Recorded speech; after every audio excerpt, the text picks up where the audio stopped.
उसके बिहाफ पे जितने भी प्रीवियस ईयर एग्जाम्स में क्वेश्चंस पूछे गए हैं उन सारे क्वेश्चंस का सॉल्यूशन हम लोग देखने वाले इस क्लास में।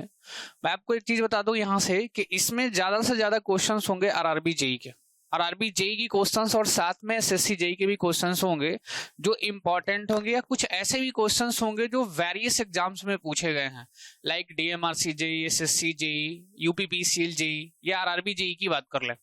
तो उन सारे क्वेश्चंस को बहुत ही अच्छे तरीके से हम लोग सॉल्व करने वाले हैं। सो एक एक कॉन्सेप्ट जो हमने पढ़ाया है उस सारे कॉन्सेप्ट्स का यूज मैं भी दिखाऊंगा, एप्लीकेशंस में भी दिखाऊंगा कि कैसे कैसे कॉन्सेप्ट्स को यूज करके क्या करना है, आपको आंसर्स करना है। तो आई होप ये बात आपको क्लियरली पहले पता चल चुका होना चाहिए कि भाई आज के क्लास में हम करने वाले क्या हैं। सो डियर स्टार्ट करें, आज की क्लास को स्टार्ट करते हैं।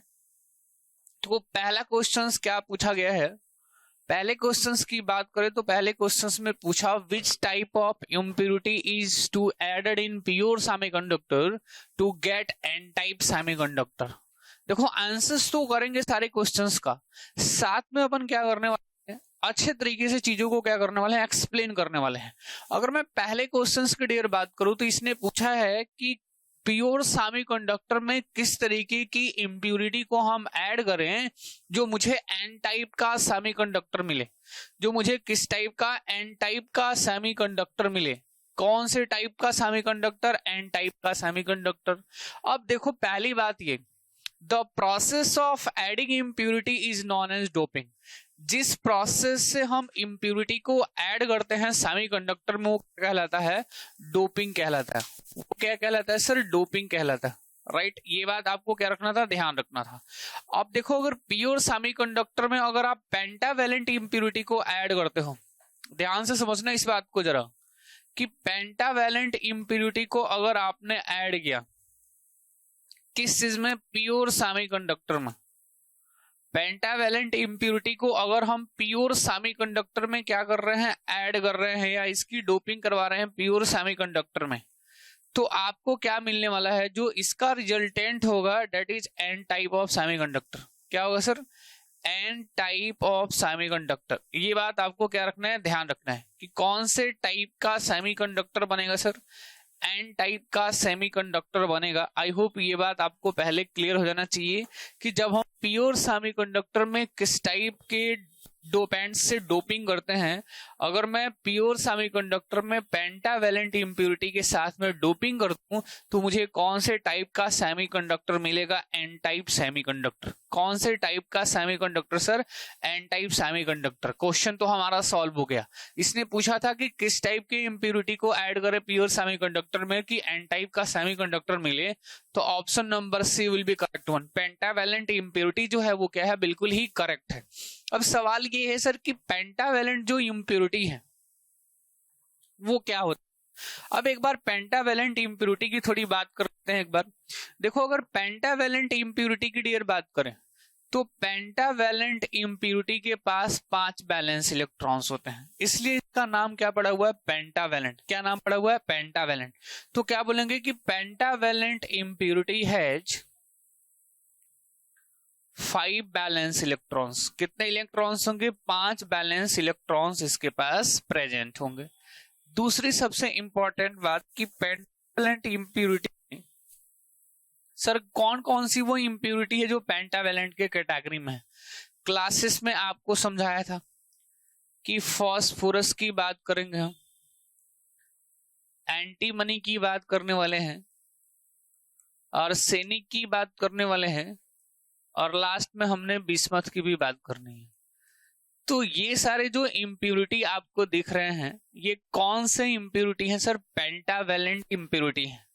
अब मैं आपके नॉलेज के लिए एक चीज और बता दूं, जो लोग रेगुलर बेसिस पे क्लासेस देखते हैं उनको सारी चीजें पता है, फिर भी मैं आपको एक बार रिकॉल करवा देता हूं कि सबसे ज्यादा यूज होने वाला जो अपना क्या है पेंटावैलेंट इम्प्योरिटी है दैट इज फास्फोरस। सबसे ज्यादा हम किस चीज का यूज करते हैं, फास्फोरस का। देन हम एंटीमनी, फिर आर्सेनिक, और सबसे कम किस चीज का, बिस्मथ का। तो क्या लिखेंगे, minimum use.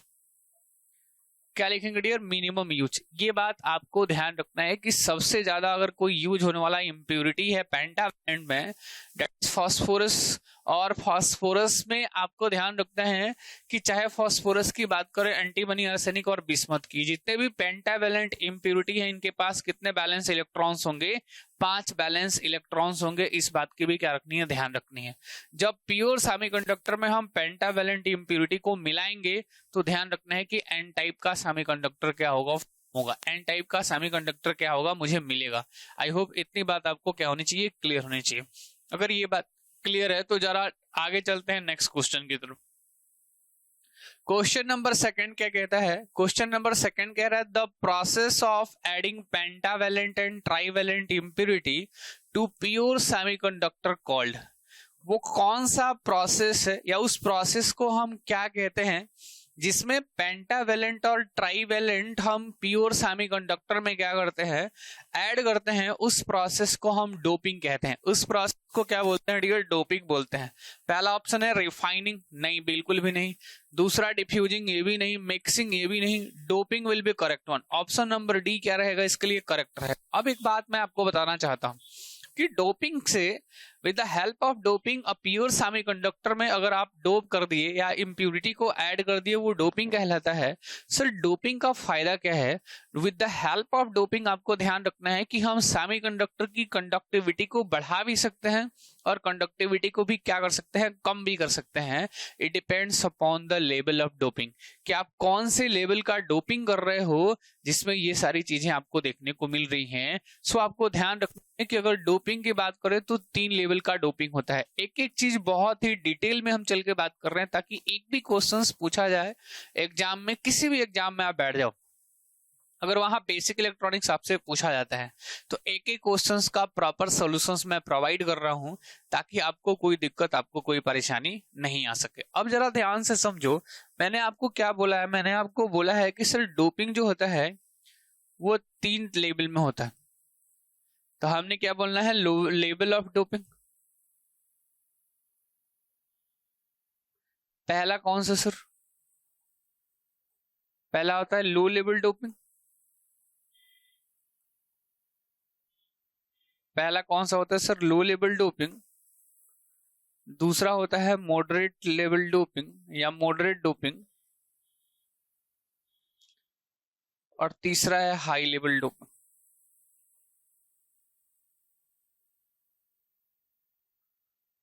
High level doping. अब समझो बात को, डोपिंग में सर 1:10⁻11 इस रेशो में डोपिंग होगा। मॉडरेट में 1:10⁻6 के रेशो में होगा। और हाई लेवल डोपिंग में 1:10⁻3 के लेवल में डोपिंग होगा। अब एक बात समझना, ये लो लेवल डोपिंग वाला क्वेश्चन आरआरबी जेई में ऑलरेडी पूछा जा चुका है। आरआरबी जेई में इलेक्ट्रॉनिक्स में और इलेक्ट्रिकल में दोनों जगह ये क्वेश्चंस ऑलरेडी पूछा जा चुका है। सो आपको ये कॉन्सेप्ट को पकड़ के रखना है। ये जो कॉन्सेप्ट्स यहाँ बताया जा रहा है, इन सारे कॉन्सेप्ट्स को क्या करना है, आपको ध्यान में रखना है। बिकॉज यहाँ से क्वेश्चंस पूछे गए हैं तो आप आसानी से क्या कर सको, इन सारे क्वेश्चंस का क्या कर सके, आप आंसर्स कर सके। सो आपको आई होप ये सारे पॉइंट्स क्या हो रहे होंगे, क्लियर हो रहे होंगे। जहां से भी क्वेश्चंस पूछा जाएगा आप फटाफट से, कहीं से भी डोपिंग से क्वेश्चन आएगा, आप आराम से क्या कर सकते हो, आंसर्स कर सकते हो। नेक्स्ट क्वेश्चन की तरफ चलते हैं सर। लो सर नेक्स्ट क्वेश्चन की तरफ बात करते हैं। क्वेश्चन क्या पूछा है, in an intrinsic semiconductor the Fermi level is. Intrinsic semiconductor की बात करी गई है और उसमें आपसे फर्मी लेवल पूछा गया। क्या पूछा गया डियर, उसमें आपसे क्या पूछा गया है, फर्मी लेवल पूछा गया है। आपको क्या करना है, इसका आंसर्स करना है कि इंट्रिंसिक सेमीकंडक्टर में फर्मी लेवल कहां रहेगा। ये आपको क्या कर देना है, आंसर्स कर देना है। इस क्वेश्चन का क्या करना है, आपको आंसर्स करना है। आपका आंसर्स क्या होना चाहिए कि क्या पूछा है, इन इंट्रिंसिक सेमीकंडक्टर। ध्यान से समझना, द फर्मी लेवल इज। अगर सेमीकंडक्टर है, कहानी सुन लो पहले आप एक बार। अगर क्या है, फर्मी लेवल की मैं बात कर रहा हूं, तो अगर ये क्या है, प्योर सेमीकंडक्टर है, प्योर सेमीकंडक्टर है, तो आपको पता है कि अगर मैं इसका क्या बनाऊं, एनर्जी बैंड डायग्राम बनाऊं,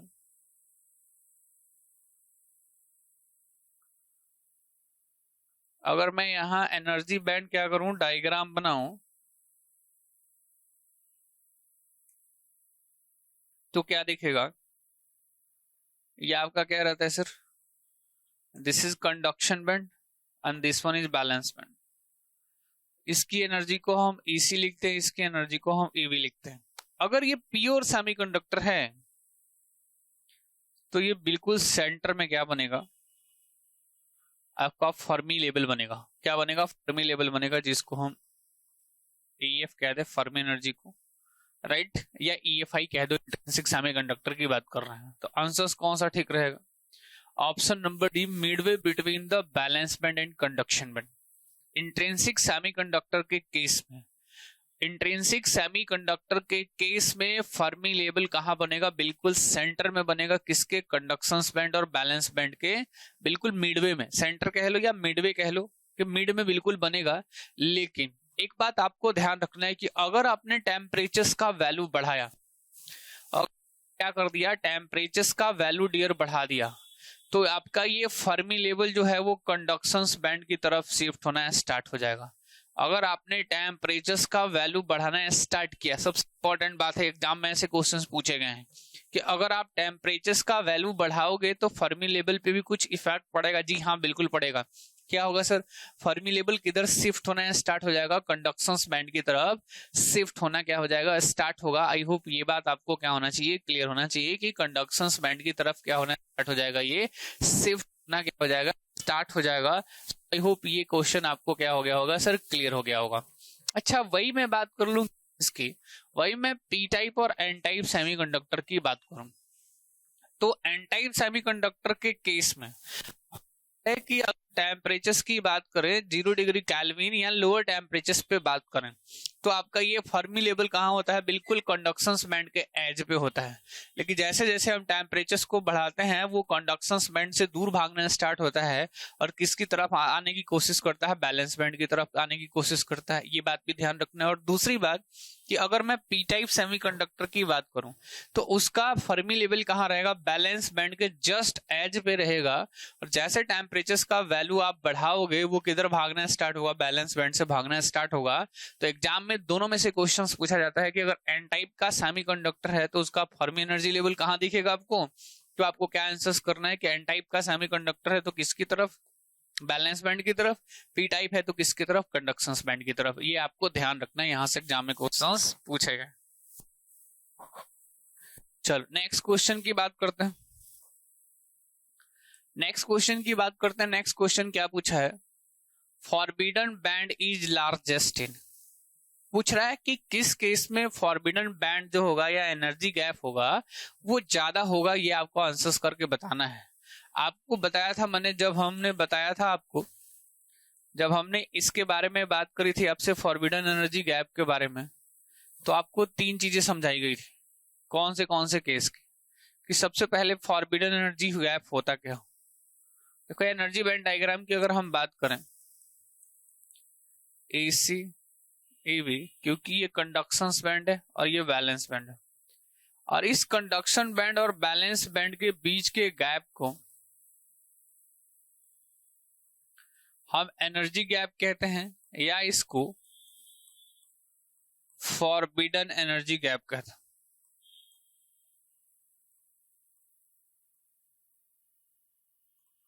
फॉरबिडन एनर्जी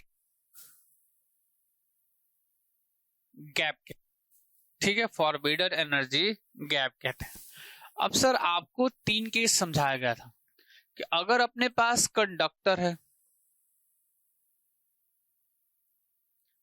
अगर अपने पास कंडक्टर है तो ध्यान रखना है कि एनर्जी गैप कितना रहेगा, 0 रहेगा, क्योंकि कंडक्शन बैंड और बैलेंस बैंड एक दूसरे से ओवरलैप्ड होते हैं। किस के केस में, कंडक्टर के केस में। द रीजन इज दैट कि conductor has the largest number of free electrons. Conductor के पास क्या होता है, बहुत ही लार्ज नंबर में फ्री इलेक्ट्रॉन्स प्रेजेंट होते हैं। इस कारण उसका कंडक्शन बैंड और बैलेंस बैंड क्या होता है, एक दूसरे से क्या करता है, ओवरलैप्ड होता है, एक दूसरे के ऊपर क्या रहता है भाई, देखने को मिलता है। वहीं मैं अगर इंसुलेटर की बात करूं, इंसुलेटर के केस में डियर मैं आपको बताऊं कि सबसे ज्यादा एनर्जी गैप देखने को मिलता है। अगर इंसुलेटर के केस की मैं बात करूं तो सबसे ज्यादा एनर्जी गैप का वैल्यू देखने को मिलता है, और इंसुलेटर के केस में जो एनर्जी गैप रहेगा that will be greater than 5 electron volt. 5 electron volt से क्या होता है, ज्यादा होता है।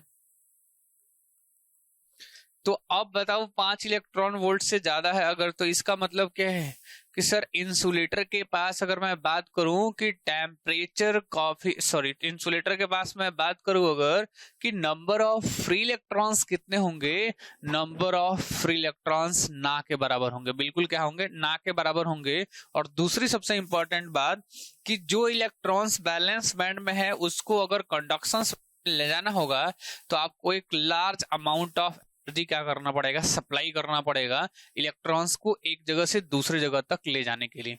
आई होप ये बात आपको क्या हो जाना चाहिए, क्लियर हो जाना चाहिए। सबसे ज्यादा किसमें, इंसुलेटर में। अगर मैं चलो एक और बाकी रह गया, कौन सा, अपना सेमीकंडक्टर। सेमीकंडक्टर में एनर्जी गैप का वैल्यू जो होता है वो 0.7 से लेके कितना तक होता है, 1.5 इलेक्ट्रॉन के वोल्ट के बीच में होता है, ठीक है। अब ये देखो कंडक्शन बैंड है, this one is balance band. ये किसके केस में सर आपने बनाया है, हमने बनाया इसको सेमीकंडक्टर के केस में। अब आपसे सवाल किसी से पूछा जाए, अब आपसे सवाल किसी से भी पूछा जाए, आप फटाफट सबसे आंसर सकते हैं। इस क्वेश्चन का आंसर क्या रहेगा सर, इस क्वेश्चन का आंसर क्या पूछा है, the forbidden band is largest in. Forbidden gap किसमें सबसे ज्यादा है, तो किसमें सर, इंसुलेटर में। उसके बाद किसमें ज्यादा है, कि इंसुलेटर के बाद में सेमीकंडक्टर में, और सबसे कम या ना के बराबर किसमें है, या ना के बराबर क्या, बिल्कुल जो एनर्जी गैप का वैल्यू जिसमें 0 ही है वो कौन सा, अपना कंडक्टर है, क्योंकि इसमें इलेक्ट्रॉन्स क्या होते हैं, बैलेंस बैंड और कंडक्शन बैंड एक दूसरे से क्या होता है, ओवरलैप होता है। आई होप ये बात आपको क्या हो जाना चाहिए, क्लियर हो जाना चाहिए, इसमें कोई दिक्कत कोई परेशानी आपको नहीं आनी चाहिए।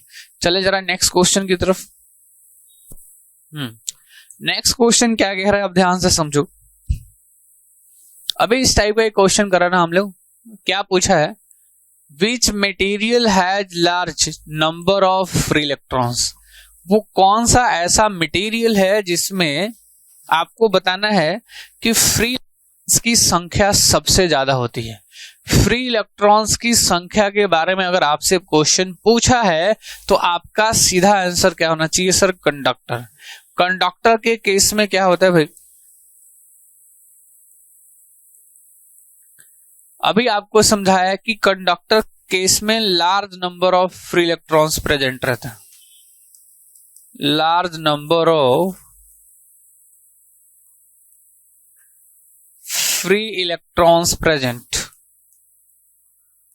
Large number of free electrons present रहते हैं, और इसी कारण से इसका कंडक्शन बैंड और क्या होता है भाई, बैलेंस बैंड एक दूसरे से ओवरलैप किया होता रहता है, इसलिए एनर्जी गैप का वैल्यू 0 होता है। और सबसे इंपॉर्टेंट बात, तीसरी इंपॉर्टेंट बात क्या है सर, तीसरी इंपॉर्टेंट बात ये है कि फ्री इलेक्ट्रॉन्स का नंबर ज्यादा होने की वजह से ये क्या होता है, good conductor of electricity, good conductor of electricity होता है। ये बात आपको क्या रखनी है, ध्यान रखनी है, गुड कंडक्टर ऑफ इलेक्ट्रिसिटी, ये बात आपको क्या रखनी है, ध्यान रखनी है। एक चीज और यहां से कि सबसे अच्छा कंडक्टर कौन सा है, आपको थ्योरी वाली क्लासेस में समझाई थी, सिल्वर, कॉपर, एल्यूमिनियम, और सबसे अच्छा अगर पूछा गया कौन सा कंडक्टर है, सिल्वर। सिल्वर क्या होता है, सबसे अच्छा कंडक्टर होता है, क्या होता है भाई, बेस्ट कंडक्टर ऑफ इलेक्ट्रिसिटी। उसके बाद कॉपर, देन एल्यूमिनियम एटसेट्रा। ये बात इतनी आपको क्या ध्यान रखनी है, किसी से कंडक्टर के केस, इतनी कंडक्टर के मामले में आपको क्या रखनी है, ध्यान रखनी है, जहां से कोई भी क्वेश्चंस पूछा जाए। देखो मेरा मानना है तैयारी ऐसी करनी है जिसमें कहीं से भी क्वेश्चंस पूछा जाए तो हम आसानी से क्या कर ले, एग्जाम कोई भी हो, कोई सा भी हो, आरआरबी जेई की बात कर ली जाए, एसएससी जेई की बात कर ली जाए, इवन कोई और भी पीएससी हो या जेई का एग्जाम्स हो, जैसे डीएमआरसी की बात कर लेते हैं, एलएमआरसी की बात कर लेते हैं, राइट। तो एग्जाम्स कोई सा भी, यूपीपीसीएल जेई की बात कर ले तो एग्जाम कोई सा भी हो, बट आपको क्या करना है, आपकी प्रिपरेशन इतनी अच्छे लेवल से होने चाहिए जहां कहीं से भी क्वेश्चंस पूछ, तो आप क्या कर लो, सॉल्व कर लो, कोई सा भी क्वेश्चन हो क्या कर लो, आप सॉल्व कर लो। ये बात का आपको क्या रखना है, ध्यान रखना। चले नेक्स्ट क्वेश्चन की बात कर। इसने क्या पूछा, ध्यान से सुनो एक बार, क्वेश्चन में क्या पूछा। क्वेश्चन में पूछा है कि 1 एटम ऑफ जर्मेनियम हैज, आपको यहाँ ब्लैंक फिल करना है। क्या करना है डियर, आपको यहाँ पे ब्लैंक्स फिल करना है, ब्लैंक्स फिल करना है। इसने क्या पूछा कि 1 atom of germanium has, blanks fill करना है बैलेंस इलेक्ट्रॉन्स, मतलब एक एटम जर्मेनियम का है, उसके पास कितने बैलेंस इलेक्ट्रॉन्स प्रेजेंट रहेंगे। एक बात आपको ध्यान रखना है, जो बच्चा क्लास करता है मेरी डेली बेसिस पे, उस सबको पता है कि मैंने क्या बताया था। मैंने समझाया था कि सेमीकंडक्टर है, या ऐसे कह लो silicon and germanium has, silicon and germanium has 4 number of valence electrons, 4 number of valence electrons present रहता है। कैसे समझाया था, सिलिकॉन का एटॉमिक नंबर कितना है, 14 है, और जर्मेनियम का एटॉमिक नंबर कितना है सर, 32 है। अगर मैं इसका कॉन्फ़िगरेशन बनाऊं, electronic configuration, K shell, L shell, M shell, K में 2 8 10, कितना बचा, 4 बैलेंस इलेक्ट्रॉन्स, इधर 2 8 10 और इधर 18, कितने हो गए, 10 18 28 हो गए। एन सेल में कितना बच गया, 4 इलेक्ट्रॉन्स। तो अगर सिलिकॉन है या जर्मेनियम है या किसी भी प्योर सेमीकंडक्टर की हम बात कर रहे हैं, तो उसके आउटर मॉस सेल्स में कितने इलेक्ट्रॉन्स प्रेजेंट रहेंगे, 4 इलेक्ट्रॉन्स प्रेजेंट रहेगा। ये बात आपको क्या रखना है, ध्यान रखना है। तो आंसर्स क्या होना चाहिए इसमें से, पहला ऑप्शन 1, दूसरा 2, चौथा 4। तो 4 क्या होना चाहिए, इसका करेक्ट आंसर होना चाहिए। 4 क्या होना चाहिए डियर, इसका करेक्ट आंसर होना चाहिए। अब राइट देखो, अब आगे चलते हैं, बात करते हैं, बात क्या करते हैं वो जरा ध्यान से समझना। नेक्स्ट क्वेश्चन की कहानी क्या है सर, उसको समझते हैं। नेक्स्ट क्वेश्चन कहता है a semiconductor when placed at 0 degree kelvin temperature act as an. अब एक बात आपको पता है, ये कॉन्सेप्ट बहुत ही प्यार से समझाया गया है क्लासेस में, उसको एक बार जरूर देखिए आप लोग, जिससे आपका फायदा हो सके। आपको पता है कि ये क्या होता है सर, कंडक्शन बैंड होता है, बैलेंस बैंड होता है। इसकी एनर्जी को ईसी लिखते हैं, इसकी एनर्जी को हम एवी लिखते हैं। आपको समझाया था कि 0 डिग्री केल्विन टेम्परेचर पर, या इसको हम एब्सोल्यूट टेम्परेचर का नाम देते हैं। किस चीज का, एब्सोल्यूट टेम्परेचर का हम क्या देते हैं, नाम देते हैं। अगर पूछा गया कि 0 डिग्री केल्विन टेम्परेचर या एब्सोल्यूट टेम्परेचर पे आपके सारे के सारे इलेक्ट्रॉन्स जो होते हैं वो कहाँ प्रेजेंट रहते हैं, ये सारे के सारे इलेक्ट्रॉन्स बैलेंस बैंड में प्रेजेंट होते हैं। ये सारे के सारे इलेक्ट्रॉन्स क्या होते हैं, बैलेंस बैंड में प्रेजेंट होते हैं, और इनका मूवमेंट कैसा होता है, बाउंड होता है, न्यूक्लियस इनको पकड़ कर रखता है। तो जब तक कोई भी इलेक्ट्रॉन्स कंडक्शंस बैंड में प्रेजेंट नहीं रहेगा, ये बात आपको क्लासेस में भी समझाई थी, ये बात मैं यहां भी समझा रहा हूं कि अगर कंडक्शंस बैंड खाली है, बैलेंस बैंड चाहे जितना मर्जी भरा हुआ है, कोई भी करंट फ्लो नहीं करेगा। द रीजन इज दैट कि यहाँ इलेक्ट्रॉन्स का मूवमेंट कैसा है, बाउंड है, न्यूक्लियस इनको पकड़ के रखा है। अगर न्यूक्लियस इनको पकड़ के रखा है तो इनसे कोई भी करंट फ्लो नहीं करेगा। ये बात आपको क्या रखना है, ध्यान रखना है। तो इस बात का आंसर्स क्या होना चाहिए कि 0 डिग्री केल्विन टेम्परेचर पे हमारा सेमीकंडक्टर कैसे बिहेव करेगा, इंसुलेटर की तरफ बिहेव करेगा। द रीजन इज दैट कि 0 डिग्री केल्विन पे सारा का सारा जो इलेक्ट्रॉन्स है that are presents in valence band और कंडक्शन बैंड उस टाइम पे क्या है, बिल्कुल ही खाली है। तो 0 डिग्री केल्विन टेम्परेचर पे हमारा जो सेमीकंडक्टर होगा बिहेव करेगा एज एन इंसुलेटर बिहेव कर। आई होप ये बात आपको क्या हो जाना चाहिए, क्लियर हो जाना चाहिए। एक बात मैं और भी ऐड कर देता हूं, यहां मैं आपके लिए एक नोट पॉइंट ऐड कर देता हूं। At temperature is equal to 0 degree kelvin all types of semiconductor, all types of semiconductor is behave like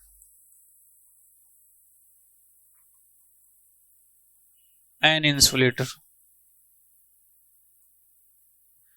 0 degree kelvin temperature पे चाहे जितना भी टाइप का सेमीकंडक्टर होगा वो कैसे बिहेव करेगा, इंसुलेटर की तरह बिहेव करेगा। चाहे वो एन टाइप सेमीकंडक्टर हो, चाहे वो टाइप सेमीकंडक्टर हो, चाहे वो प्योर सेमीकंडक्टर हो। At 0 degree Kelvin temperature, all types of semiconductor is behave like an insulator। ये आप दिमाग में अपने सेट कर लेना क्योंकि इससे बहुत सारे एग्जाम्स में क्वेश्चंस पूछे गए हैं। सर ये बात तो क्लियर हुई। दूसरी बात क्या, वो दूसरी बात भी बता दो आप।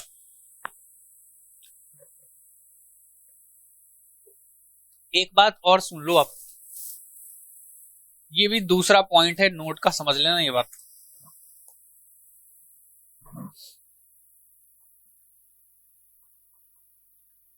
All types of semiconductor, all types of semiconductor, all types of semiconductor is an electrically neutral,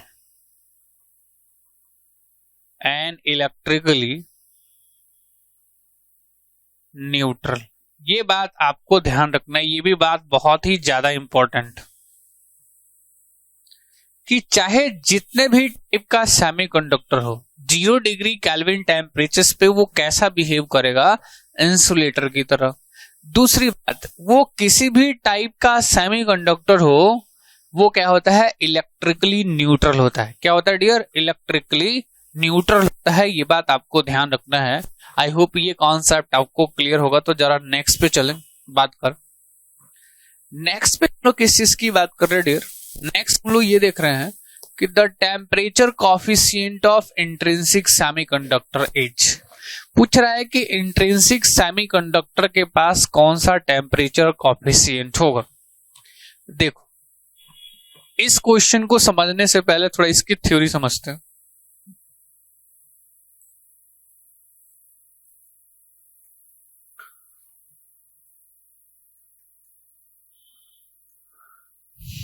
इस बात को एक बार समझने की कोशिश करते।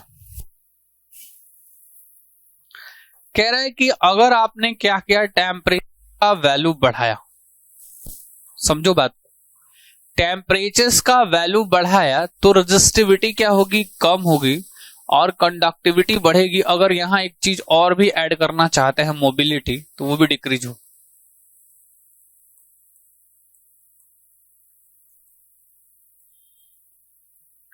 अब समझो इस बात को जरा एक बार कैसे। कह रहा है कि अगर टेम्परेचर का वैल्यू आपने बढ़ाया सेमीकंडक्टर के केस, मैं सेमीकंडक्टर की बात कर रहा हूं, I am not talking about the conductor और इंसुलेटर। हम किसकी बात कर रहे हैं भाई, हम लोग बात कर रहे हैं भाई किस चीज की, सेमीकंडक्टर की।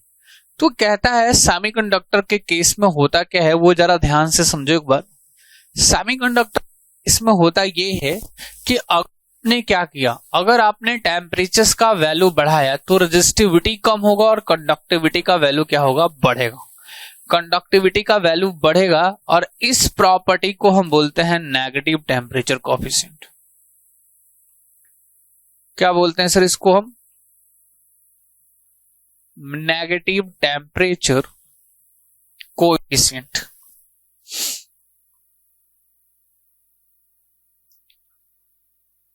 नेगेटिव टेम्परेचर कोएफिशिएंट जिसको शॉर्टकट में हम NTCV कहते हैं। शॉर्टकट में हम क्या बोलते हैं, NTCV कहते हैं, नेगेटिव टेम्परेचर कोएफिशिएंट। अब आपको ध्यान रखना है कि सेमीकंडक्टर जो होगा उसके पास कौन सा टेम्परेचर कोएफिशिएंट होगा, नेगेटिव टेम्परेचर कोएफिशिएंट होगा। Option number C will be correct. एक बात ध्यान से सुन लो। और दूसरी बात, ये तो सर किस चीज की कहानी थी, कंडक्टर, ये कहानी किस चीज की थी, सेमीकंडक्टर। अगर मैं मेटल की बात करूं, अगर मैं किस चीज की बात करूं, मेटल की बात करूं, तो मेटल के केस में क्या होगा सर, मेटल के केस में टेम्परेचर बढ़ाने से रेजिस्टिविटी बढ़ती है और कंडक्टिविटी कम होती है। और इसको हम, इस प्रॉपर्टी को क्या बोलते हैं, पॉजिटिव टेम्परेचर कोएफिशिएंट। क्या बोलते हैं डियर, पॉजिटिव टेम्परेचर कोएफिशिएंट। इसको हम क्या कहते हैं, पॉजिटिव टेम्परेचर कहते हैं, जिसको शॉर्टकट में हम PTC बोलते हैं, शॉर्टकट में PTC बोलते हैं। तो अगर मेटल का क्वेश्चन पूछा जाए तो आपका आंसर क्या होना चाहिए, पॉजिटिव टेम्परेचर। अगर ये सेमीकंडक्टर का पूछा है तो इसका आंसर क्या होना चाहिए, negative temperature coefficient. Let me clear one more thing, that is basically what, कि अगर आपसे इंसुलेटर के केस में क्वेश्चंस पूछ दिया गया, अगर इंसुलेटर के केस में क्वेश्चंस को पूछा गया है तो आपका आंसर क्या होना चाहिए। अगर इंसुलेटर के केस में क्वेश्चंस पूछा गया है तो आपका इंसुलेटर के केस में भी नेगेटिव टेम्परेचर कोएफिशिएंट रहना चाहिए। आपका आंसर इंसुलेटर के केस में भी नेगेटिव टेम्परेचर कोएफिशिएंट होना चाहिए। मतलब ये समझ में आया कि मेटल के पास positive temperature coefficient sir, semiconductor और इंसुलेटर के पास कौन सा है, नेगेटिव टेम्परेचर कोएफिशिएंट है। ये बात अपने दिमाग में सेट कर लो, क्योंकि एग्जाम में इसी क्वेश्चंस तो पूछे ही जाएंगे और वहां आपको गलती करने के बिल्कुल भी चांसेस भी नहीं रहेंगे। आई होप इतनी बात क्या होनी चाहिए, आप क्लियर होनी चाहिए, इतनी बात में कोई दिक्कत कोई परेशानी नहीं होनी चाहिए। चले आगे की तरफ। चलो नेक्स्ट क्वेश्चन की बात करते हैं कि नेक्स्ट क्वेश्चन क्या कहता है वो सुनो। नेक्स्ट क्वेश्चन कह रहा है कि which of the following has the highest mobility. Neutron के पास, इलेक्ट्रॉन के पास, पॉजिटिव आयंस के पास और नेगेटिव आयंस के पास। मैं आपको एक बात क्लियर कर दूं कि सबसे ज्यादा अगर मोबिलिटी की बात करेंगे तो इलेक्ट्रॉन्स की मोबिलिटी रहती है। इलेक्ट्रॉन की मोबिलिटी सर क्यों ज्यादा रहती है, why the electron has the more mobility as compare to the rest. ठीक है, अब देखो इसमें क्या पूछा क्वेश्चंस कि किसके पास मोबिलिटी क्या है, सबसे ज्यादा है। तो अगर मैं मोबिलिटी की बात करूं सबसे ज्यादा किसके पास है, तो आंसर्स क्या होगा सर, इलेक्ट्रॉन होगा। कारण क्या है कि इलेक्ट्रॉन्स का मूवमेंट कैसा है, फ्री मूवमेंट्स है।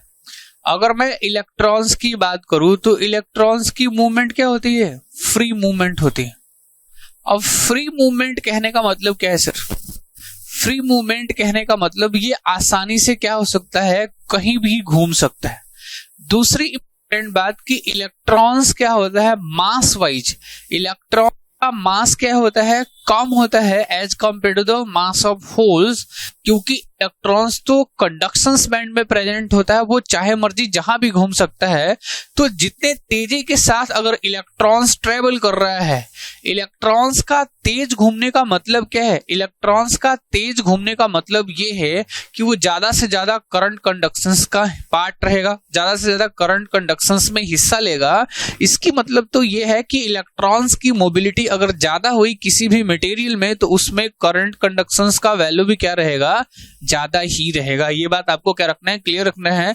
इलेक्ट्रॉन्स की मोबिलिटी क्या रहेगी, ज्यादा रहेगी। अच्छा, एग्जाम में आपसे ये भी पूछा जा सकता है, अभी तो सिर्फ इसने पूछा कि किसकी मोबिलिटी ज्यादा है, ऐसा भी पूछा जा सकता है आपको कि सर होल और इलेक्ट्रॉन्स में से आपको बताना है कि किसकी मोबिलिटी ज्यादा और किसकी मोबिलिटी कम। आपको ध्यान रखना है कि हमेशा म्यू एन का वैल्यू, इलेक्ट्रॉन्स की मोबिलिटी जो होगी वो किससे ज्यादा होगी, म्यू पी से ज्यादा होगी। मतलब इलेक्ट्रॉन्स की मोबिलिटी जो हमेशा होल्स की मोबिलिटी से क्या रहेगी, ज्यादा रहेगी। द रीजन इज डेट कि होल्स जो होते हैं वो कहाँ पे होते हैं, बैलेंस बैंड में। जो होल्स डियर होते हैं वो कहाँ पे होते हैं, बैलेंस बैंड में प्रेजेंट होते हैं। और इलेक्ट्रॉन्स जो है कहाँ पे प्रेजेंट है, कंडक्शन बैंड में। आपको एक बात मैं यहां से क्लियर करना चाहता हूं कि जो बैलेंस बैंड में प्रेजेंट है, बैलेंस बैंड में प्रेजेंट होने का मतलब इसका मूवमेंट कैसा है, बाउंड मूवमेंट है। कैसा डियर, बाउंड मूवमेंट है इसका। अगर तो ये बाउंड मूवमेंट की वजह से क्या मूव नहीं कर पाएगा, अगर नहीं कर पाएगा तो इसकी मोबिलिटी क्या रहेगी, कम रहेगी। और म्यू एन की वैल्यू क्या रहेगी, इलेक्ट्रॉन्स की मोबिलिटी क्या रहेगी, ज्यादा रहेगी। इस भी में पूछे गए हैं। सो आई होप आपको ये बात क्या होना चाहिए, यहाँ से क्लियर होना चाहिए। ये बात आपको यहाँ से क्या होना चाहिए, क्लियर होना चाहिए। सर यहाँ तक बात क्लियर करने के बाद चलते हैं नेक्स्ट क्वेश्चन की तरफ। नेक्स्ट क्वेश्चन क्या कहता है, नेक्स्ट क्वेश्चन में बोला क्या गया वो जरा ध्यान से सुनो। इसने क्या बोला, in an intrinsic semiconductor, Fermi level represents the energy with probability of its occupation। कितना रहेगा सर, कह रहा है कि एक इंट्रिंसिक सेमीकंडक्टर है जिसमें फर्मी लेवल रिप्रेजेंट्स करता है किस चीज की, energy with probability of its occupation. कितना करेगा, कितना परसेंट। अगर ये प्योर इंट्रिंसिक है, या प्योर इंट्रिंसिक कहने का मतलब ही प्योर है, तो इसका वैल्यू कितना रहेगा, 50%। कितना रहेगा, 50% will be correct one. Option number C will be correct one for this particular question. आपको क्या रखना है, ध्यान रखना है कि यहां से आंसर्स कितना आएगा, इसका 50% आएगा। आई होप ये बात आपको क्या हो जाना चाहिए, क्लियर हो जाना चाहिए। चलो नेक्स्ट क्वेश्चन की तरफ चलें। अब इसमें क्वेश्चन पूछा गया, नेक्स्ट क्वेश्चन क्या पूछा गया वो जरा ध्यान से देखो। The unit of mobility, mobility का आपको क्या बताना है, यूनिट बताना है। सबसे पहली बात की मोबिलिटी को म्यू से डिनोट करते हैं और लिखते क्या है, वीडी अपॉन ए। वीडी अपॉन ए क्या होता है, velocity.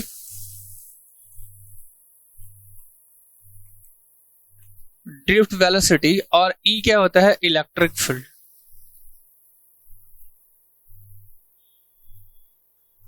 Electric field, drift velocity upon electric field. अब डियर आपको पता है कि इलेक्ट्रिक फील्ड को हम क्या लिखते हैं, V अपॉन एल। ये क्या हो जाता है, वोल्ट पर लेंथ को किस चीज में लिखेंगे, मीटर में।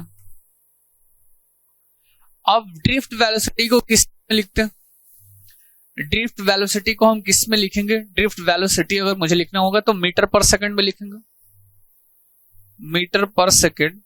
और इधर क्या हो गया, वोल्ट पर मीटर। तो इसकी यूनिट कितनी हो गई, metre square volt second. Metre square per volt second. देखो कौन सा ऑप्शंस मैच कर रहे हैं। अगर मैं बात करूं आप मीटर पर वोल्ट सेकंड, ये तो ना होगा, metre square per volt second. Option number B क्या रहेगा, करेक्ट रहेगा। ऑप्शन सी भी गलत है, डी तो नॉन, इसमें होगा नहीं। अब मैं आपको एक बात यहां से समझाना चाहता हूं कि कहीं कहीं पे ऑप्शंस में इसको क्या लिखा जाता है, centimetre square upon volt second. तो वो भी तो ठीक है, अगर ये ऐसा लिख भी दिया गया तो कोई दिक्कत वाली बात थोड़ी ना है। मीटर को अगर हम सेंटीमीटर में चेंज कर दे तो कोई दिक्कत वाली बात नहीं है। तो इसका आंसर क्या हो सकता है, centimetre square upon volt second भी क्या हो सकता है, इसका आंसर हो सकता है। आई होप ये बात आपको क्या होना चाहिए, क्लियर होना चाहिए।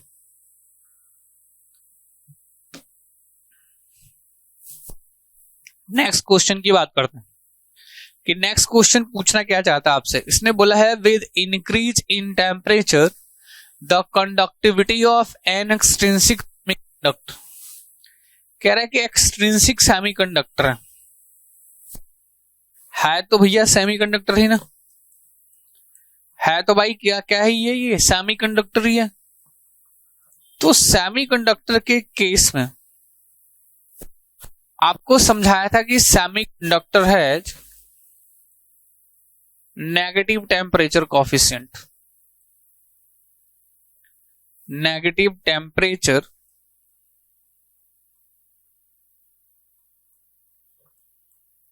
कॉफिशिएंट, मतलब हमने एनटीसी बोल दिया सीधा। अब एनटीसी का मतलब होता है सर, ये भी तो समझाया आपने कि अगर टेम्परेचर्स का वैल्यू हमने बढ़ाया तो रेजिस्टिविटी क्या होगी, कम होगी, और कंडक्टिविटी क्या होगी, बढ़ेगा। तो पूछा क्या है कि with increase in temperature the conductivity of an extrinsic semiconductor क्या होगा सर, इंक्रीज होगा। देखो अगर हमने टेम्परेचर्स का वैल्यू यहां बढ़ाया है इस रिलेशंस में, तो रेजिस्टिविटी की वैल्यू आपको कम होती हुई नजर आ रही है और कंडक्टिविटी का वैल्यू बढ़ता हुआ नजर आ रहा है। इसका मतलब यह है कि अगर आप टेम्परेचर का वैल्यू बढ़ा रहे हो, अगर आप किस चीज का वैल्यू इंक्रीज कर रहे हो, टेम्परेचर्स का वैल्यू इंक्रीज कर रहे हो, तो कंडक्टिविटी का वैल्यू क्या हो रहा है, इंक्रीज हो रहा है। तो आंसर्स क्या रहेगा, आंसर्स कौन सा रहेगा, आंसर रहेगा ऑप्शन नंबर बी कि टेम्परेचर्स का वैल्यू बढ़ाने से कंडक्टिविटी क्या होगी, इंक्रीज होगी। आई होप ये कॉन्सेप्ट आपको ध्यान रखना है। ये कॉन्सेप्ट यहाँ सेमीकंडक्टर के लिए भी ध्यान रखते हैं और साथ में मेटल के लिए भी। मेटल के केस में पॉजिटिव टेम्परेचर कॉफिशिएंट होता है, तो वहां भी क्या रखना, आपको ध्यान रखना, ताकि आपको एग्जाम में क्वेश्चंस गलत ना कर लो। वहां पे अगर आपसे पूछा जाए, अगर ये सेम क्वेश्चन पूछूं मैं किसके लिए, इस क्वेश्चंस में क्या बात करा गया है उस पर जरा एक बार फोकस करते हैं। इसने बोला कि for intrinsic gallium arsenide conductivity at room temperature is 10⁻⁻⁶ ohm metre inverse. ठीक है, the electrons and holes mobility are respectively 0.85 and 0.04 metre square per volt second. The intrinsic carrier concentration at room temperature. That means you have to be calculate the value of what? Ni का value आपको निकालना है। किस चीज का value calculate करना है dear?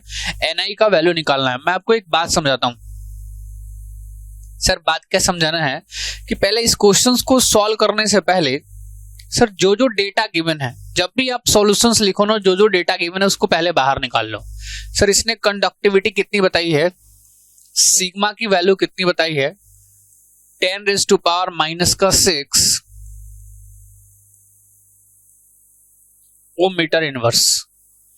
The electrons and holes mobility, electrons की मोबिलिटी को μ1 लिखेंगे और μ1 का वैल्यू कितना रहेगा, 0.85 metre square volt second. Sir μp का वैल्यू कितना रहेगा, उसका भी वैल्यू गिवन है 0.04 मीटर स्क्वायर वोल्ट सेकेंड। अब आपको निकालना क्या है, Ni का वैल्यू निकालना है। Ni का क्या करना है आपको डियर, वैल्यू निकालना है। अब बात समझो जरा ध्यान से कि Ni का वैल्यू सर कैसे निकालें हम, कोई फॉर्मूला, कोई रिलेशन। तो जितने भी ये स्टूडेंट्स हैं जो सारे लेक्चर्स को फॉलो कर रहे हैं, उनके लिए तो बहुत ही आसान है। सर कैसे आसान है, क्योंकि सिग्मा का वैल्यू, कंडक्टिविटी का वैल्यू हमने क्या लिखवाया था, Ni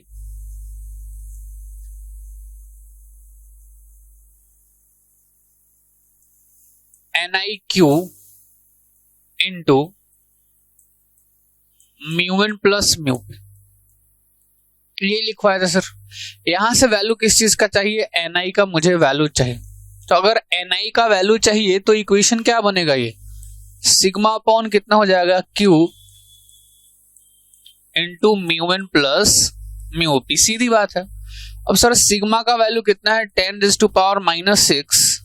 Q का मतलब सर क्या है, Q is the charge of an electrons and that will be equal to 1.6 into 10⁻⁻⁻19 coulomb. आपको ये बात पता है सर, तो ये वैल्यू यहां लिख देंगे 1.6 इंटू 10⁻⁻19।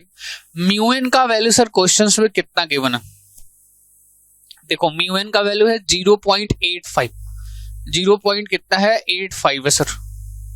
ठीक है, वैल्यू कितना है 0.85 और इसका वैल्यू 0.04 है। अब इसको सॉल्व कर देंगे अगर, तो ये बताओ ये 10⁻⁻ क्या है, 19 है, ये ऊपर जाएगा तो क्या बन जाएगा सर, प्लस का 19 बन जाएगा और यहाँ माइनस का क्या है 6 है, तो कितना हो जाएगा 13 आ जाएगा। ये डेसिमल हटेगा, मतलब ये सीधा सीधा पावर कितना दिख रहा है अपने को, पावर कितना दिख रहा है 12 दिख रहा है। पावर कितना दिख रहा है 12 दिख रहा है क्लियरली, हम लोगों को पावर कितना 12 दिख रहा है। बाकी इसको आप सॉल्व करोगे तो ये कितना हो जाएगा 10⁻⁻6 इंटू यही ऊपर ले चलते हैं 10⁻, सॉरी ये प्लस का पॉजिटिव का क्या हो जाएगा यहाँ पे पावर हो जाएगा, नीचे कितना हो जाएगा सर 1.6 इंटू 0.85 तो 0.89 हो जाएगा ये वैल्यू। इसको सॉल्व करने के बाद रिजल्ट आएगा अपने पास 7, राइट।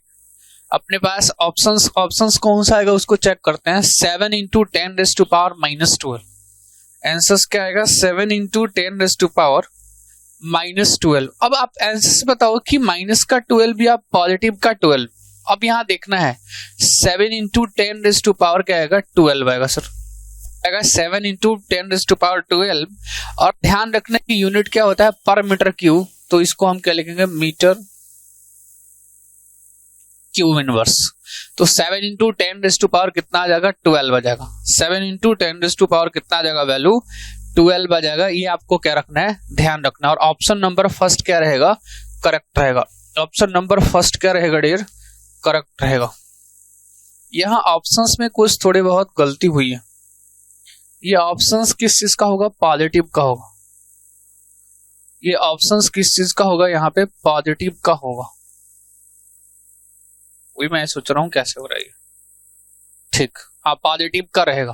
तो अब आपको पता चल गया कि ऑप्शन नंबर फर्स्ट क्या है करेक्ट है इस क्वेश्चन के लिए। ऑप्शन नंबर पहला जो है बिल्कुल क्या है करेक्ट है इस क्वेश्चन के लिए। इसके सॉल्यूशंस को अच्छे तरीके से देखेंगे, कुछ नहीं करना। आपको पता है कि कंडक्टिविटी का फॉर्मूला आता है, आपको सिर्फ कंडक्टिविटी का फॉर्मूला यहाँ क्या कर देना है रख देना है। कंडक्टिविटी का फॉर्मूला आपको क्या करना है सिर्फ रख देना है यहाँ पे, बाकी सारी चीजें वैल्यू क्या कर देनी है पुट कर देनी है, क्वेश्चन क्या हो जाएगा सॉल्व हो जाएगा। चलो आगे बात करें किस चीज की, ध्यान से देखते हैं क्वेश्चन को क्या बोला। The number of valency electrons in indium material, indium की बात करी गई है। अब सर आपको दो चीज समझाया था मैंने, क्या समझाया था, एक तो पेंटावैलेंट समझाया था, पेंटावैलेंट इम्प्योरिटी, और दूसरा हमने क्या समझाया था आपको, दूसरा हमने समझाया था ट्राईवैलेंट इम्प्योरिटी। पेंटावैलेंट और दूसरा क्या समझाया था हमने ट्राईवैलेंट इम्प्योरिटी। एक शॉर्टकट बताया था पेंटावैलेंट इम्प्योरिटी को याद करने का, डेट इज बाप, या उल्टा कर दो तो क्या बन जाता है ये बाप बन जाता है। इधर क्या बताया था पीगा बनाया था। अब इसमें बताया था ये क्या मतलब होता है सर बोरॉन होते हैं, आई क्या है इंडियम है, जी क्या होता है गैलियम होता है सर, और ये क्या होता है एल्यूमिनियम होता है। ऐसे यहाँ ये फास्फोरस है, ये एंटीमनी आर्सेनिक है, ये बिस्मथ है। ये शॉर्टकट चला था। अब आपको पूछा गया क्या है कि इंडियम मटेरियल में कितने बैलेंस होंगे, ट्राईवैलेंट इम्प्योरिटी है, और ट्राईवैलेंट इम्प्योरिटी के पास डियर स्टूडेंट्स कितने इलेक्ट्रॉन्स होते हैं 3 number of valence electrons present. 3 number of valence electrons are present in trivalent impurity. Answers क्या होना चाहिए option number first will be correct. Option number first क्या होना चाहिए बिल्कुल करेक्ट होना चाहिए। ये बात क्या करना है आपको समझना है कि ऑप्शन नंबर फर्स्ट क्या रहेगा बिल्कुल ही करेक्ट रहेगा। ऑप्शन नंबर फर्स्ट इसके लिए करेक्ट रहेगा। अगर यही सवाल किसी पेंटावैलेंट इम्प्योरिटी में से पूछा जाता तो पेंटावैलेंट इम्प्योरिटी के पास 5 बैलेंस इलेक्ट्रॉन्स प्रेजेंट होते हैं, सो आपका आंसर क्या होता 5 होता उस टाइम पे। ऑप्शंस में 3, 5, 2 and 4 also available. So pentavalent होता तो ऑप्शंस कौन सा करते हम 5 करते। आई होप ये बात आपको क्या होना चाहिए क्लियर होना चाहिए। चले आगे चले सर, हाँ जी आगे चले। क्या है सर आगे क्वेश्चंस में पूछा गया है the concentration of holes in an type semiconductor is given by. देखो आप एक बात समझो, जब भी एन टाइप में होल्स का कॉन्सेंट्रेशन पूछा गया हो, पी टाइप में इलेक्ट्रॉन्स का कॉन्सेंट्रेशन पूछा गया हो, तो ये सीधा सीधा बात बता रहा है मास एक्शंस लॉ की बात कर रहा है। क्या कर रहा है ये मास एक्शंस लॉ की बात कर रहा है सर। मास एक्शंस लॉ क्या बता दिया कि भाई क्या करना है कि अपने पास क्या है इलेक्ट्रॉन कंसंट्रेशन और होल कंसंट्रेशन है। वो क्या रहेंगे, कांस्टेंट रहेंगे, और उनका जो प्रोडक्ट होगा वो इंट्रिंसिक चार्ज कैरियर कंसंट्रेशन के स्क्वायर में होगा। अब वहां से हम पी टाइप और एन टाइप सेमीकंडक्टर के लिए क्या करें, हमने मास सेक्शंस को यूज करके फार्मूला निकाले कि अगर concentration of holes in an type semiconductor, अगर एन टाइप में मुझे होल का कंसंट्रेशन निकालना है तो फार्मूला क्या रहेगा, ni²/nd। अगर एन नॉट का वैल्यू निकालना है ni² होगा। किस चीज में सर, ये इलेक्ट्रॉन कंसंट्रेशन बता रहा है कौन से साइड पे, इलेक्ट्रॉन कंसंट्रेशन को p साइड पे, और ये होल कंसंट्रेशन को n साइड पे बता रहा है। तो इसमें कौन सा इसका करेक्ट आंसर रहेगा आपको ये बताना है। तो आपको क्लियरली दिख रहा है कि ऑप्शन नंबर जो थर्ड है वो क्या है, बिल्कुल करेक्ट है। ऑप्शन नंबर जो थर्ड है वो क्या है, बिल्कुल करेक्ट है। और ये ध्यान भी रखना है आपको कि अभी एन टाइप में पूछा गया है, पी टाइप में भी पूछा जाएगा। ये सारे क्वेश्चंस हल्के में मत लेना। All these questions are asked from the previous year examinations. Even कह सकते हैं इसमें मैक्सिमम क्वेश्चंस आरआरबी जेई में पूछा गया, एसएससी जेई में पूछा गया, या डिफरेंट एएन जेईई एग्जाम्स में पूछे गए हैं, वही सारे क्वेश्चंस ये कराए जा रहे हैं। तो इतने हल्के में आपको इन क्वेश्चंस को लेना नहीं है, अदरवाइज आप एग्जाम में फिर क्या हो गए, ट्रैप हो गए। ये बात ध्यान रखना, मैं जो बोल रहा हूँ अभी आप इसको हल्के में लोगे तो उस टाइम फिर पेपर आपको हल्के में ले लेगा। सो ये सारे क्वेश्चंस क्या रहेंगे, इंपॉर्टेंट रहेंगे। Is it clear? शायद ये बात आपको क्या होनी चाहिए, क्लियर होनी चाहिए। नेक्स्ट क्वेश्चन की बात कर लें। सर इसने क्या पूछा, इसने पूछा है कि the maximum number of electrons which the valence shell of an atom is. कह रहा है कि मैक्सिमम नंबर ऑफ इलेक्ट्रॉन कितना होगा बैलेंस सेल में किसी एटम के। अब आपको एक बात बताऊं तो आपको एक डेटा पता है सर, क्या पता है, कोई भी एटम स्टेबिलिटी के लिए कितना नंबर ऑफ इलेक्ट्रॉन्स चाहता है। Any atom required 8 number of electrons, required 8 number of electrons in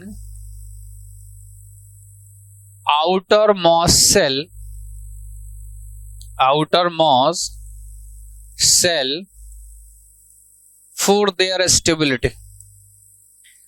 तो वो 8 ही तो चाहता है ना सर, 18 तो नहीं चाहता। वो कितना चाहता है, 8 चाहता है। तो मैक्सिमम नंबर ऑफ इलेक्ट्रॉन्स कितने होंगे, दैट विल बी 8। अब इसमें 18 देख के तुम खुश हो जाते हो कि सर 18 हो गया, 18 को मार के चले आए, 18 मार के चले आए पेपर में, घर आए तो माथा पीटने लगे कि 18 तो होगा नहीं, कौन सा होगा सर, 8 ही होगा। कारण क्या है, क्योंकि आउटर मॉस्ट सेल्स में कोई भी एटम चाहता कि अपने आप को स्टेबल्स करे, तो अपनी स्टेबिलिटी के लिए 8 number of electrons are required in the outermost shells. So आपको ध्यान रखना है कि यहां से कितना नंबर ऑफ इलेक्ट्रॉन्स होगा, 8 नंबर ऑफ इलेक्ट्रॉन्स होगा। चलो आगे बात करें किस चीज की, नेक्स्ट क्वेश्चन की बात करें सर। नेक्स्ट क्वेश्चन में क्या पूछा गया डियर, वो देखो। इसने बोला कि which one of the following is the Fermi function. कौन सा इसमें से फर्मी फंक्शन है, ये आपको बताना था। या फर्मी डिराक फंक्शन भी आपसे पूछा जा सकता है पेपर में, फर्मी फंक्शन या फर्मी डिराक फंक्शन भी पूछा जा सकता है। तो आपको इस बात का क्या रखना है, ध्यान रखना है। किस चीज से लिखते हैं सर, एफ ऑफ ई से, और फर्मी एनर्जी को ई ऑफ एफ से। ये बात आपको क्या रखना है, ध्यान रखना है। मैं आपको बता दूं तो फॉर्मूला आपको ध्यान रखना है 1/1 plus E raise to power E minus E F upon K T. ये फॉर्मूला है किस चीज का, फर्मी डिराक फंक्शंस का। ऑप्शन नंबर फर्स्ट क्या है, क्लियर है सर। ये पता होना चाहिए कि ये ई क्या है, ये इलेक्ट्रॉन्स की क्या है, एनर्जी है। कौन सी इलेक्ट्रॉन्स की एनर्जी, जिसकी प्रोबेबिलिटी फाइंड आउट करनी है। ये बात ध्यान रखना, इलेक्ट्रॉन्स एनर्जी कौन सी की भाई, जिसकी प्रोबेबिलिटी फाइंड आउट करनी है। ईएफ क्या होता है सर, फर्मी एनर्जी। क्या होता है भाई ये ईएफ क्या होता है सर, फर्मी एनर्जी होता है, राइट। और केटी क्या होता है, के क्या होता है सर, बोल्ट्जमैन कांस्टेंट होता है। K क्या होता है सर? बोल्ट्जमैन कांस्टेंट, इसका वैल्यू आपको याद होना चाहिए। T क्या होता है? टेम्परेचर है सर। तो आपसे अगर पूछा गया कि फर्मी डिराक फंक्शन या फर्मी फंक्शंस का फॉर्मूला क्या रहेगा, तो आपका आंसर क्या होना चाहिए? 1/1 plus e raised to power E minus EF upon KT will be the correct one for the Fermi-Dirac function। आपको ये बात क्या रखना है? ध्यान रखना है। सर ये बात क्लियर हुई? अगर ये बात क्लियर हुई तो चले जरा नेक्स्ट क्वेश्चन की तरफ। चलो भाई नेक्स्ट क्वेश्चंस की बात कर लेते हैं सर। नेक्स्ट क्वेश्चन जो है वो क्या कह रहा है सर? नेक्स्ट क्वेश्चन कह रहा है the Fermi level of an intrinsic semiconductor if effective mass of holes and electrons are, अगर इफेक्टिव मास सेम है होल्स और इलेक्ट्रॉन्स का, इसका मतलब mn का वैल्यू क्या है? mp के बराबर है। ये बात आपको याद रखना है। अगर mn का वैल्यू mp के बराबर है तो nc nb सब क्या हो जाएगा? सब क्या हो जाएगा? बराबर और 1 हो जाएगा। और उस टाइम पे जो रिजल्ट निकल के आएगा अपने पास कितना आता है? EC plus EB/2। Correct one. एक बात मैं आपको और समझाता हूं, इसमें EC माइनस EB/2 भी है, इसको मत टिक कर देना, ये गलत है, ये भी गलत है, ये भी गलत है। कौन सा ऑप्शन ठीक रहेगा? ऑप्शन नंबर बी का रहेगा, करेक्ट रहेगा। अब एक बात सुनो, बहुत ही डेप्थ में जाके अगर आपको इन सारी चीजों को पढ़ना है, कोई ऐसे कुछ बच्चे होंगे जो क्या कर रहे होंगे? सिर्फ देख रहे होंगे, अभी देख रहे हैं सिर्फ क्वेश्चंस को। तो मैं आपको बता रहा हूं कि आपको अगर डेप्थ में जाके पढ़ने की जरूरत है तो आप लेक्चर्स को देखो एक बार कि कितने डेप्थ में फर्मी लेवल की ये सारी कहानी हमने समझाई है। एक बार फर्मी लेवल वाली कहानी को एक बार अच्छे से समझो। वहां से समझने से क्या होगा सर? कॉन्सेप्ट्स क्या होंगे आपके? क्लियर होंगे। कॉन्सेप्ट्स क्लियर होने का मतलब क्या है कि सर आप कोई भी क्वेश्चंस पेपर में अगर पूछा जाएगा, यू कैन सॉल्व इजिली। आप क्या कर सकते हो? आसानी से सर सॉल्व कर सकते हो। सो आपको कॉन्सेप्ट देखने की जरूरत है।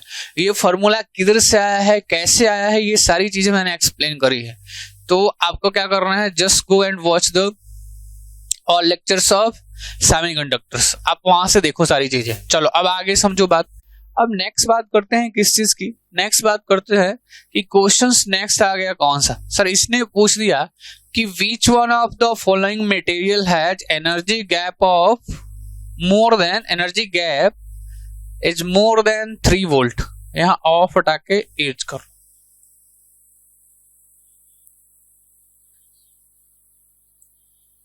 Energy gap is more than 3 volt. 3 volt electron volt से या 3 वोल्ट से एनर्जी गैप का वैल्यू ज्यादा है। शायद ये कॉन्सेप्ट आपको याद हो। कौन सा सर कॉन्सेप्ट?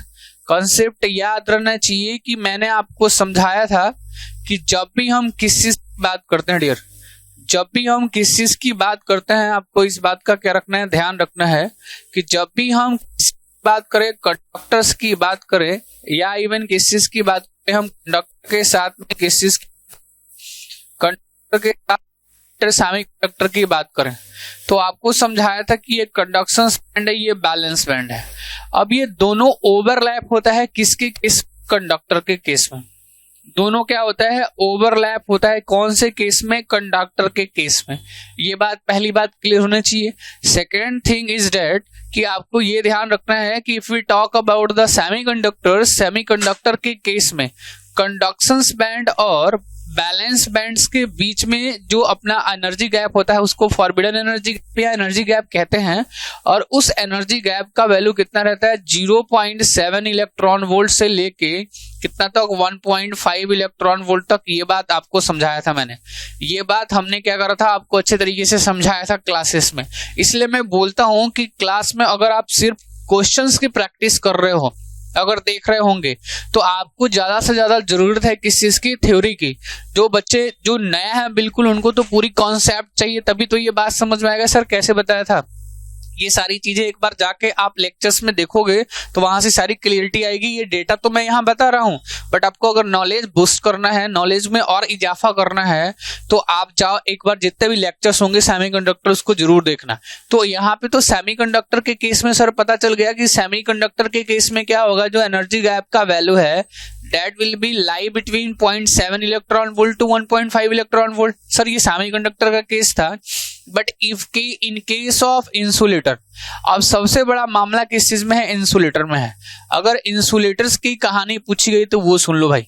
इंसुलेटर का कहानी क्या है कि इसमें एनर्जी गैप का जो वैल्यू रहेगा वो कितना 5 इलेक्ट्रॉन वोल्ट से ज्यादा रहेगा, 5 इलेक्ट्रॉन वोल्ट से ज्यादा रहेगा। यहाँ एक कॉन्ट्राडिक्शन था, इसलिए ये सारी चीजें मैं आपको बता रहा हूँ, नहीं तो मैं वैसे ही आंसर स्टिक करवा देता। अब देखो 5 इलेक्ट्रॉन वोल्ट से ज्यादा है, सर क्वेश्चंस पूछा 3 इलेक्ट्रॉन वोल्ट से ज्यादा है। ये एक मैक्सिमम रेंज था लिखने का कि 5 इलेक्ट्रॉन वोल्ट से ज्यादा होगा, लेकिन 1.5 से अगर कोई ज्यादा आ रहा है, 2 से भी ज्यादा आ रहा है, तो वो किसकी कैटेगरी में आएगा? इंसुलेटर की कैटेगरी में आएगा। Let me clear one thing more कि सर ये तो पता चल गया कि अगर 2 इलेक्ट्रॉन वोल्ट से ज्यादा होगा तब तो वो इंसुलेटर है, लेकिन उससे कम होगा, 1.6 की बात कर ले, 1.4 की बात कर ले, इवन या 0.7 से कम होता जा रहा है एनर्जी गैप, तो वो कंडक्टर के केस में कंडक्टर की कैटेगरी में आता जा रहा है वो मटेरियल। इस बात का ध्यान रखना। तो आपको ये आंसर करना है कि 3 इलेक्ट्रॉन वोल्ट से अगर ज्यादा है तो वो कंडक्टर तो नहीं हो सकता भाई, वो इंसुलेटर बिल्कुल हो सकता है। सेमीकंडक्टर तो होने से रहा, ऑल तो किसी कारण किसी केस में भी नहीं होगा। सो आपको ये बात क्या रखना है, यहां से क्लियर रखना है, ताकि आप आसानी से क्या कर सको, आंसर्स कर सको। चल नेक्स्ट क्वेश्चन की तरफ चल।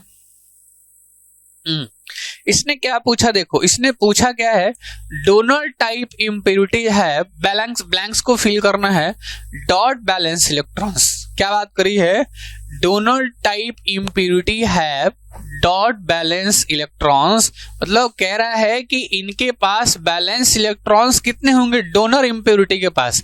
तो पहले एक बात तो जानना है कि सर डोनर इम्प्योरिटी किसको बोलते हैं, डोनर इम्प्योरिटी किसको कहते हैं, तभी तो आप आंसर्स कर पाओगे। आपको आता तो सब कुछ है, यहां से जो लोग पढ़ रहे हैं उनको तो सारी चीजें आ रही है कि डोनर इम्प्योरिटी कौन से होते हैं।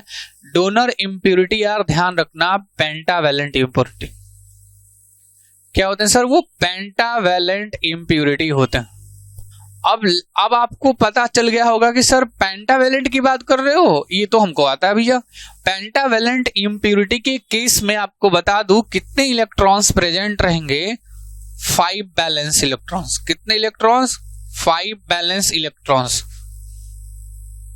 5 बैलेंस इलेक्ट्रॉन्स क्या रहेंगे, प्रेजेंट रहेंगे। अब 5 बैलेंस इलेक्ट्रॉन्स अगर प्रेजेंट है, अगर 5 बैलेंस इलेक्ट्रॉन्स प्रेजेंट हैं, तो यहां एक बात समझो, ये तो डोनर इम्प्योरिटी की कहानी हुई। सर इसका आंसर तो दिख रहा है कि ऑप्शन नंबर सी करेक्ट है, बट आपको एक चीज मैं और क्लियर कर रहा हूं यहाँ पे। क्या क्लियर कर रहा हूं कि डोनर के जगह पे अगर एक्सेप्टर आयन इम्प्योरिटी लिखा हो तब क्या हो, या एक्सेप्टर इम्प्योरिटी लिखा हो, तो इसका मतलब सर क्या समझना है, अगर क्वेश्चंस में एक्सेप्टर इम्प्योरिटी की बात करी गई है, समझना इस बात को, अगर क्वेश्चंस में एक्सेप्टर इम्प्योरिटी की बात करी गई है, इसका मतलब क्या है, एक्सेप्टर इम्प्योरिटी को हम कौन से इम्प्योरिटी के नाम से जानते हैं, ट्राईवैलेंट इम्प्योरिटी के नाम से जानते हैं। किसके नाम से, ट्राईवैलेंट इम्प्योरिटी के नाम से हम जानते हैं। और ध्यान रहे ट्राईवैलेंट इम्प्योरिटी के पास कितने बैलेंस इलेक्ट्रॉन्स होंगे, 3 बैलेंस इलेक्ट्रॉन, 3 बैलेंस इलेक्ट्रॉन्स। एक बात मैं आपको और समझा देता हूं, जल्दीबाजी में ये क्वेश्चंस गलत नहीं कर लेने। ट्राईवैलेंट में 3, आप क्लियर रखो कि अगर प्योर सेमीकंडक्टर है, ये सारी चीजें क्लासेस में हमने समझाई है, फिर भी मेरे को बताना पड़ रहा है ताकि आप कॉन्सेप्ट। प्योर सेमीकंडक्टर के केस में 4 बैलेंस इलेक्ट्रॉन्स रहेगा। कितना, 4 बैलेंस इलेक्ट्रॉन्स। पेंटावैलेंट है, डोनर इम्प्योरिटी है, तो 5 बैलेंस इलेक्ट्रॉन्स। एक्सेप्टर इम्प्योरिटी है तो 3 बैलेंस इलेक्ट्रॉन्स। ये बात क्या रखनी है, आपको ध्यान रखनी है। इसमें से कहीं से भी क्वेश्चंस पूछे ना, तोड़ फोड़ दो क्वेश्चंस को, क्योंकि ये क्वेश्चंस क्या है, बहुत ही आसान है। इसमें गलती तो करने की चांसेस नहीं है, ये सब्जेक्ट में तो मैं गलती करने दूंगा भी नहीं, बट आप एक बार क्या रहो, सीरियस रहो, इसमें पढ़ते रहो सारी चीजों को, तो फिर मजा आने वाला है। चलो नेक्स्ट क्वेश्चन की बात करते हैं। नेक्स्ट क्वेश्चन पूछा है, energy band gap value for germanium. अब देखो एक बात समझो, energy band gap value of germanium. अब इस क्वेश्चंस को अगर पूछ दिया जाए ना, तो भाई इस क्वेश्चंस को तुम ले जाते हो किस चीज में, बिल्ट इन पोटेंशियल या बैरियर पोटेंशियल्स में तुम घुस जाते हो। ये तो वो क्वेश्चन ही नहीं है बैरियर पोटेंशियल्स का, उसका वैल्यू तो 0.3 रहेगा जर्मेनियम के लिए। यहाँ वो बात है ही नहीं। इसने पूछा है कि बैंड गैप वैल्यू कितना रहेगा। एक टेबल बनवाया होगा मैं क्लास में, और एनर्जी गैप का वैल्यू हमने लिखा है किस पे, एनर्जी गैप का वैल्यू हमने लिखवाया किस पे, 0 डिग्री केल्विन पे और 300 डिग्री केल्विन पे, जर्मेनियम के लिए, सिलिकॉन के लिए और गैलियम आर्सेनाइड के लिए। ये बात आपको ध्यान रखना है। 1.5, 1.21 और 0.785, इसका 300 पे 0.725 हो जाता है, इसका 1.11, 1.43, ये वैल्यू हमने लिखवाई थी क्लासेस में। आई होप ये बात आपको क्लियर भी होना चाहिए। अब इसने पूछा आपसे क्या है कि एनर्जी बैंड गैप का वैल्यू बताना है जर्मेनियम के केस में।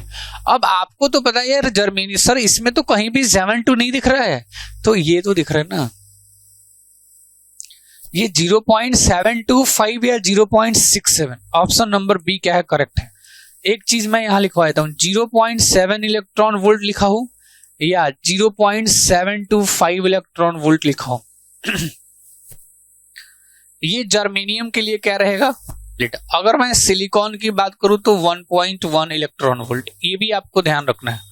सिलिकॉन के केस में कितना होगा भाई साहब, 1.1 इलेक्ट्रॉन वोल्ट रहेगा। ये बात भी आपको बिल्कुल क्या रखना है, ध्यान रखना है। ये बात बिल्कुल इसलिए ध्यान रखना है ताकि आपको इसमें कोई गलती नहीं करनी है। अच्छा एक बात और, सर अब कैसे समझे कि 0 डिग्री केल्विन पे बात हो रही है, 300 डिग्री केल्विन पे बात हो रही है। अगर टेम्परेचर्स का वैल्यू गिवन नहीं है, अगर क्वेश्चंस में टेम्परेचर्स का वैल्यू गिवन नहीं है तो आपको आंसर्स क्या करना है, आपको हमेशा और हमेशा टेम्परेचर्स को कितना मानना है, 300 डिग्री केल्विन पे आंसर्स करना, 300 डिग्री केल्विन पे क्या करना है, आंसर्स करना है। ये बात आपको समझना है, ये बात क्या करना है, आपको आंसर्स करना है, ये बात आपको समझना है। नहीं तो क्या होगा, फिर आप गलती कर लोगे। देखो ये 0 डिग्री केल्विन पे बात हुई थी, या एब्सोल्यूट टेम्परेचर भी इसको बोलते हैं। क्लासेस अटेंड कर रहे होगे तो आपको कोई दिक्कत नहीं होगी इसमें, बाकी जो लोग नए होंगे वो एक बार जरूर करें। दूसरी बात, इसको हम रूम टेम्परेचर बोलते हैं, या इसको हम 27 डिग्री सेल्सियस में भी लिखते हैं। ये बात समझना है आपको। जब भी बात करी जाएगी आपसे, अगर टेम्परेचर्स नहीं गिवन है तो आपसे रूम टेम्परेचर्स पे डेटा पूछा जा रहा होगा। इस बात का क्या रखना, आपको ध्यान रखना है।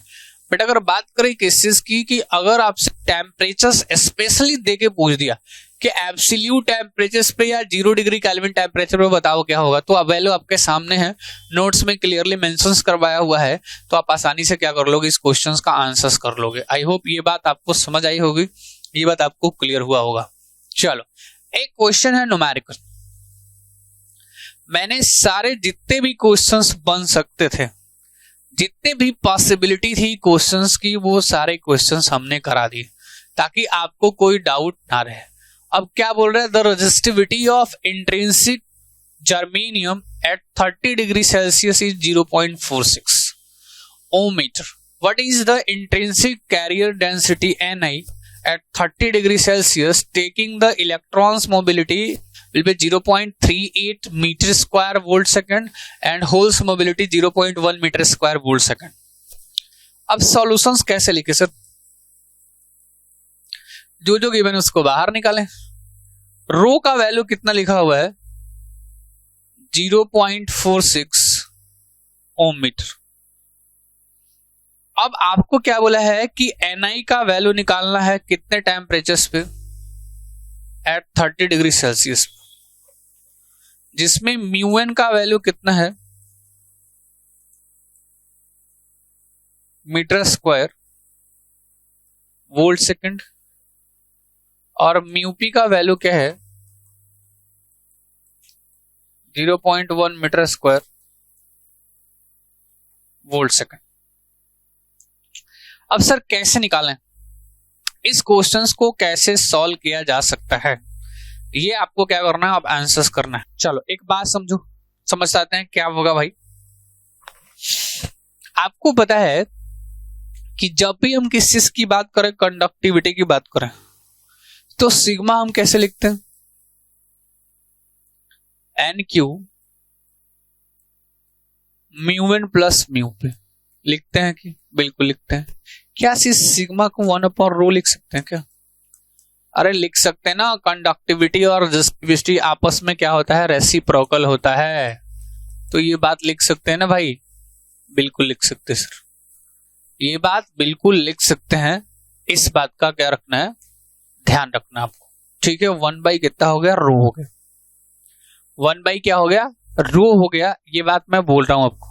अब समझो, अब यहां क्या है, एन क्यू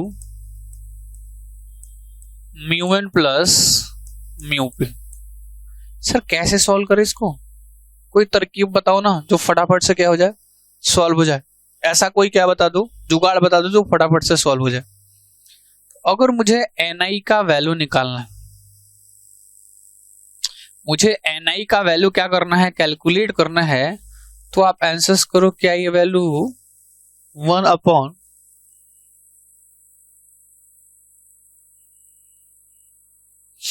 क्या लिख सकते हैं, 1 अपॉन क्यू इंटू रो, ये लिखेंगे ना, Q into rho mu N plus mu P लिख सकते हैं।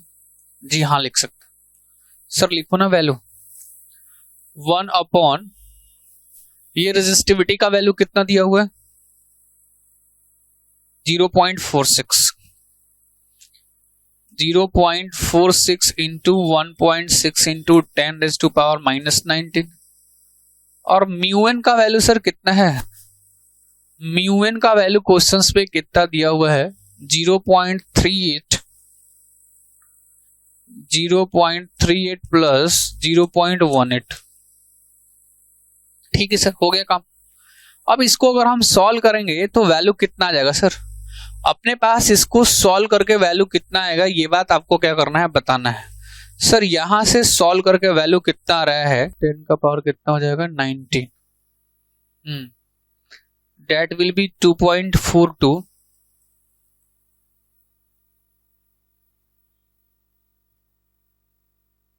ये वैल्यू आ जाएगा यहां से सॉल्व। किस चीज का ये वैल्यू है सर, एनआई का। किस चीज का वैल्यू आया है, एनआई का।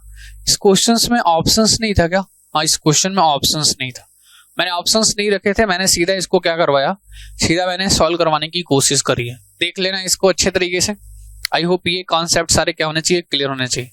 अब देखो जितने भी क्वेश्चंस बन सकते हैं, मोबिलिटी से क्वेश्चन बन सकता है, मास एक्शंस लॉ से, इंट्रिंसिक चार्ज कैरियर कॉन्सेंट्रेशन से, डोपिंग से, जितने जगह से क्वेश्चंस बन सकते हैं सब जगह से उठा के हमने न्यूमेरिकल प्लस थ्योरेटिकल क्वेश्चंस सारे करवा दिए हैं। अब इसका क्या करना है, आपको एक कंप्लीट रिवीजन करना है जितना अभी तक पढ़ाया हमने, और इन सारे क्वेश्चंस को अच्छी तरीके से लगाना है। बाकी किसी क्वेश्चंस में डाउट रहे तो आप ऐप पे जरूर कमेंट करेंगे। मिलेंगे फिर नेक्स्ट लेक्चर में। Thank you so much, take care, bye bye. उसके बाद में हमने आपको समझाया था कि जब पी टाइप और एन टाइप मटेरियल्स को एक साथ हम जोड़ेंगे तो क्या होगा सर, जंक्शंस के नियर रिकॉम्बिनेशंस की वजह से एक डिप्लेशन रीजन बनेगा, और वो डिप्लेशन रीजन किस पे डिपेंड करता है, ये सारी चीजें हमने बात करी थी। डिप्लेशन रीजन्स का साइज कितना रहेगा, 0.1 माइक्रोमीटर से 1.9 नैनोमीटर तक का हमने आपको क्या बताया था, साइज बताया था। तो ये सारी चीजें कल की क्लासेस में हमने देखी थी।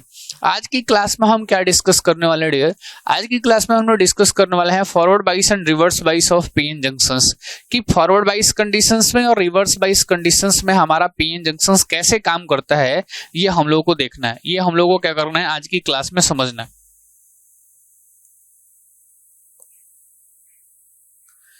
इसको क्या करना है आज की क्लास में हम लोगों को देखना है, राइट। सबसे पहले हम बात करेंगे किस चीज की, फॉरवर्ड बाइस कंडीशन। सबसे पहले डियर किसकी बात करेंगे हम,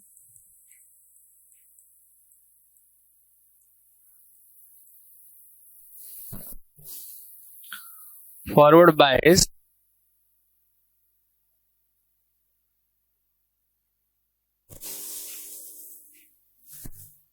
कि फॉरवर्ड बाइस क्या होता है।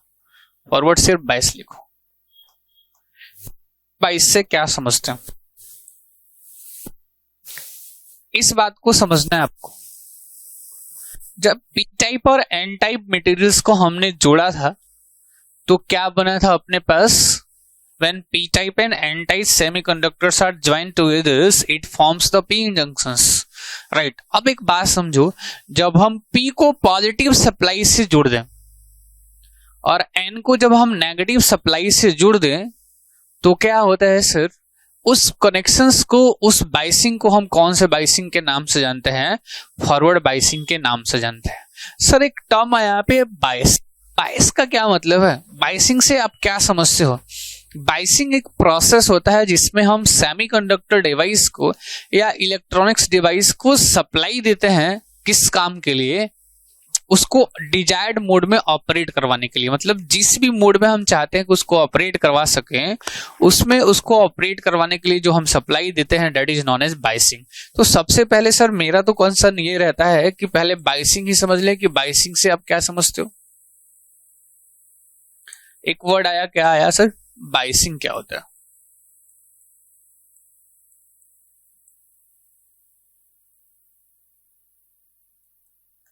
क्या लिखेंगे सर इसमें? It the process of, it is the process of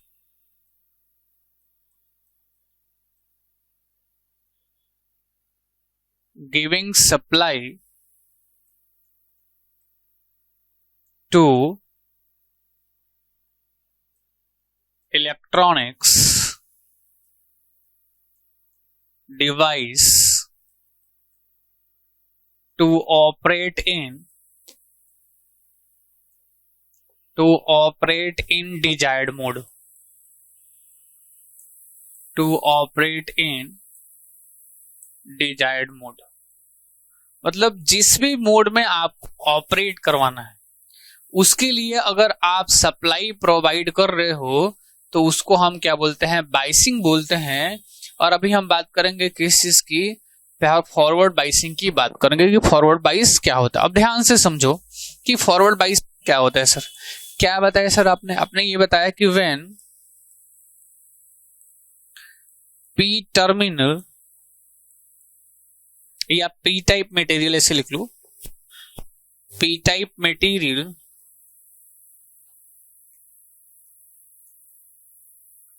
when p-type material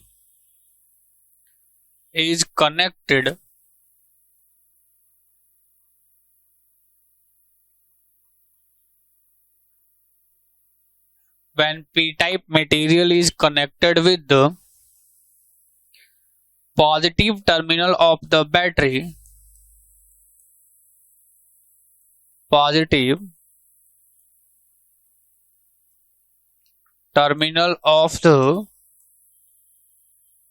battery and n-type material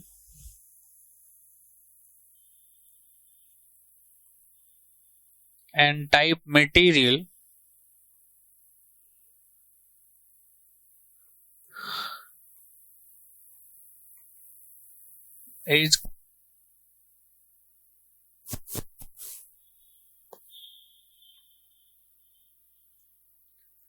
negative terminal of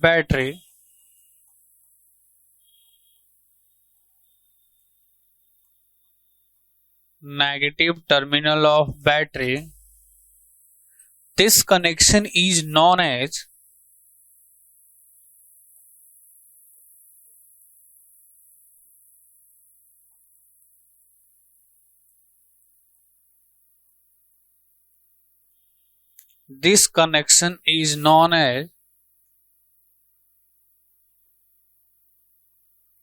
forward bias connection।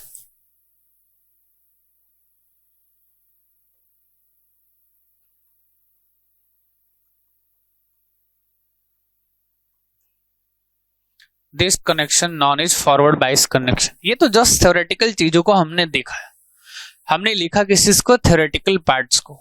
अब हम देखते हैं कि जरा इसके डायग्राम्स कैसे बनेगा, कैसे दिखेगा ये कनेक्शंस, उसकी भी बात कर लेते हैं। अब एक बात समझते हैं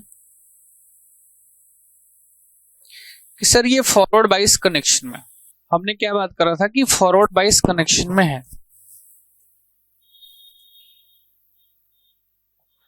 तो फॉरवर्ड बाइस कनेक्शन में क्या होगा वो देखना है हम लोगों को।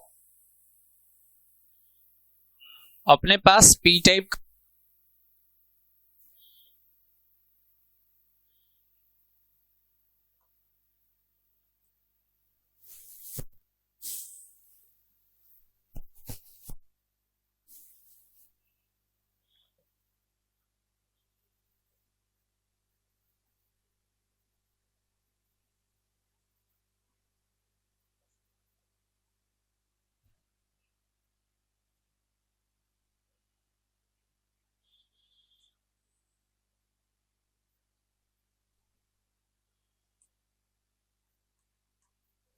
Positive negative. अब ये पी टाइप है और ये एन टाइप का मटेरियल है। अब आपको पता है पी टाइप के साइड पे या पी साइड्स पे आपको तो क्लियरली पता है कि कौन सा आयंस प्रेजेंट रहेगा या किन से चार्ज कैरियर्स की बात करेंगे हम, पी है सर, तब तो ये देखने को मिलेगा एक्सेप्टर आयंस और होल्स क्या रहेगा, मेजॉरिटी चार्ज कैरियर्स। वहीं हम किस चीज की बात कर ले जरा,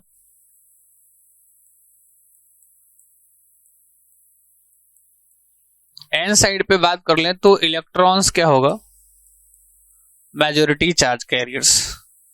ध्यान से समझना है कि इस साइड पे इलेक्ट्रॉन्स क्या होगा, माइनॉरिटी, और इस साइड पे होल्स क्या होगा, माइनॉरिटी। अब शायद आपको एक रिलेशन याद होगा, हमने एक डिप्लेशंस विड्थ का रिलेशन लिखवाया था, under root 2 epsilon by Q into 1 upon Na plus into VJ. ये एक वैल्यू हमने लिखवाया था जब हमने डिप्लेशंस विड्थ की बात करी थी। तो डिप्लेशंस विड्थ तो था वो डायरेक्टली प्रोपोर्शनल था जंक्शंस वोल्टेज के, और इनवर्सली प्रोपोर्शनल था किस चीज के, my dear students, inversely proportional था किस चीज के, डोपिंग कंसंट्रेशन के। ये बात आपको क्या होना चाहिए, क्लियर होना चाहिए। अब एक बात समझो कि सर ये वीजे जो होता है, आपने बोला था कि ये वीजे जो होता है वो क्या होता है, वी नॉट माइनस वीए होता है। वी नॉट माइनस क्या होता है, वीए होता है, या इसको हम वीबीआई भी लिख देते हैं, built in potentials, barrier potentials, जो भी हो। अब समझते हैं एक बात को। अब वीए क्या था सर, इसमें आप वी नॉट क्या था, आपको पता था built in potential, built in potential, और वीए क्या था, अप्लाइड वोल्टेज था। वी क्या था, अप्लाइड वोल्टेज था। अब एक बात बताना आप, अगर ये फॉरवर्ड बाइस कंडीशंस में है तो इस वोल्टेज को हम वी एफ भी लिख दें, फॉरवर्ड बाइस वोल्टेज। तो यहां से आप देखो कि W डायरेक्टली प्रोपोर्शनल टू ये जो V नॉट का वैल्यू है उसमें से क्या हो रहा है, फॉरवर्ड बाइस के केस में वोल्टेज क्या हो रहा है, सब्ट्रैक्ट हो रहा है। वोल्टेज सब्ट्रैक्ट होने का मतलब क्या है कि सर अगर वोल्टेज का वैल्यू कम हुआ तो डिप्लेशंस विड्थ का वैल्यू भी क्या होगा, कम होगा। यही कारण है कि फॉरवर्ड बाइस कंडीशंस में, आप ये बात अपने जहन में डाल लो अभी जो मैं बता रहा हूं, फॉरवर्ड बाइस कंडीशंस में डियर क्या होता है, डिप्लेशंस विड्थ का साइज क्या होता है, कम होता है। डिप्लेशंस विड्थ का साइज क्या होता है, कम होता है। ये बात आपको क्या रखना है, ध्यान रखना कि डिप्लेशंस विड्थ का साइज क्या होगा, कम होगा। कौन से कंडीशंस में सर, फॉरवर्ड बाइस कंडीशन में। ये भी बात आपको क्या रखना है, ध्यान रखना है कि हम कौन से बाइस कंडीशंस की बात कर रहे हैं, फॉरवर्ड बाइस कंडीशंस की बात कर रहे हैं। चलो ये बात सर हो गई क्लियर। अब एक बात समझो डियर, बात क्या समझना है कि इस P को पॉजिटिव सप्लाई मिल रहा है, N को क्या मिल रहा है, नेगेटिव सप्लाई मिल रहा है। अब एक बात बताओ मेरे को आंसर्स करके, अब एक बात समझाओ। हाँ, बात क्या समझना है वो देखना है हम लोगों को। बात ये समझना है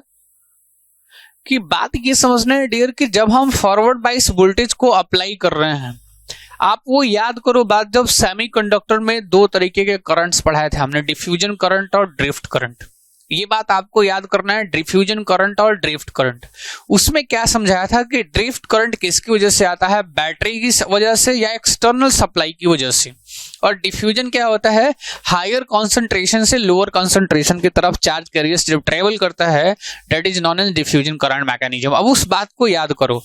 अब जब इसको पॉजिटिव सप्लाई में, तो यहाँ का होल्स जो है वो किधर जाना है, स्टार्ट हो जाएगा जंक्शंस की तरफ, और यहाँ का इसको क्या मिला है, नेगेटिव सप्लाई, तो यहाँ का इलेक्ट्रॉन्स आना कहाँ स्टार्ट हो जाएगा, यहाँ का इलेक्ट्रॉन्स किधर आएगा डियर, जंक्शंस की तरफ आएगा, लेकिन ये जंक्शंस को क्रॉस नहीं करेगा। ये बात ध्यान रखना है कि यहाँ का होल्स पी का होल जंक्शंस की तरफ क्यों आया और एन का इलेक्ट्रॉन्स जंक्शंस की तरफ क्यों आया, due to drift current mechanism. किसकी वजह से, due to drift current mechanism. ये बात क्या रखना है, आपको ध्यान रखना है।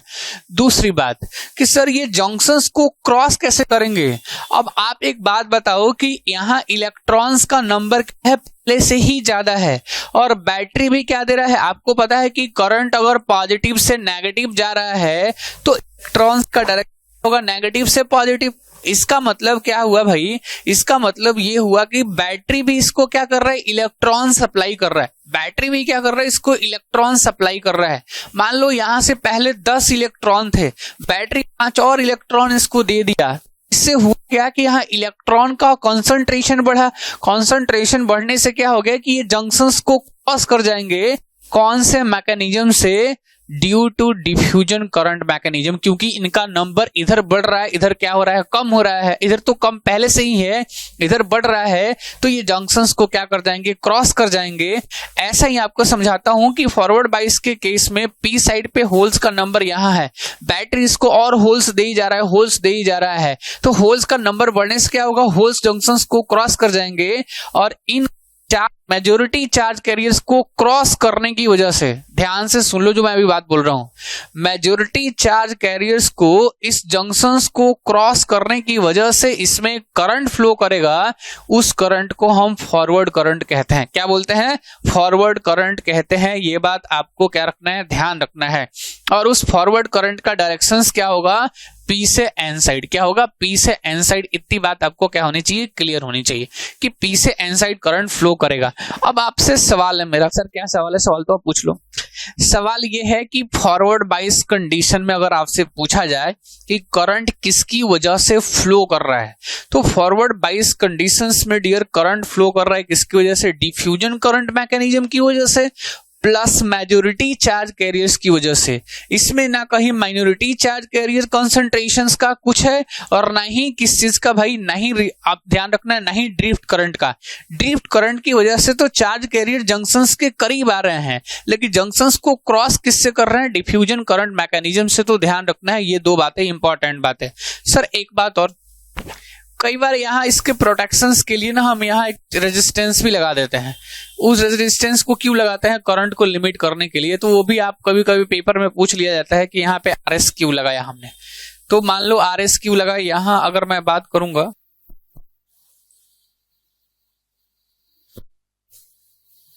ये ध्यान रखना कि हमने लगा दिया है करंट लिमिटिंग रेजिस्टेंस, जिसको हम आरएसई बोलते हैं। यह लिख देता हूँ कि आरएसई क्या होता है भाई, करंट लिमिटिंग रेजिस्टेंस। अगर बहुत ज्यादा वोल्टेज आ गया डायोड पे तो उसको ये प्रोटेक्ट भी करेगा, करंट लिमिटिंग रेजिस्टेंस। ठीक है सर, क्या समझ में आया, पॉइंट्स क्या क्या लिखवाओगे आप, तो पॉइंट्स लिखवाओ पहले। पहला पॉइंट्स क्या निकल का है सर, अब पहला पॉइंट सर ये निकल का आया कि करंट लिमिटिंग रेजिस्टेंस, एक एक पॉइंट करके सारा पॉइंट हम लोग लिखेंगे। Current limiting resistance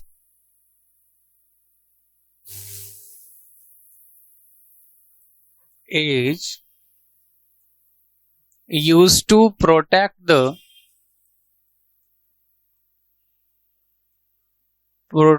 the diode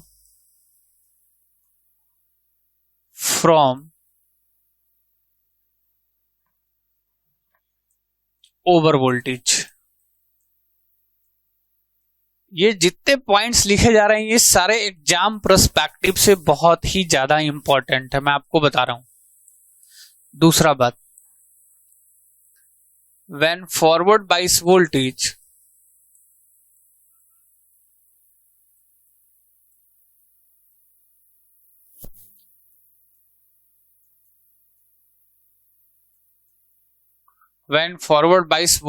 is applied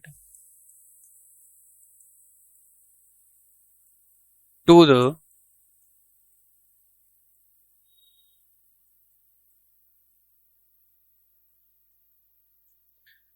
PN junction diode, forward bias voltage applied to the PN junction diode, the depletion width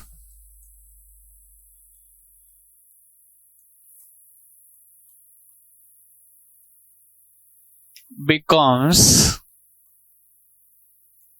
less।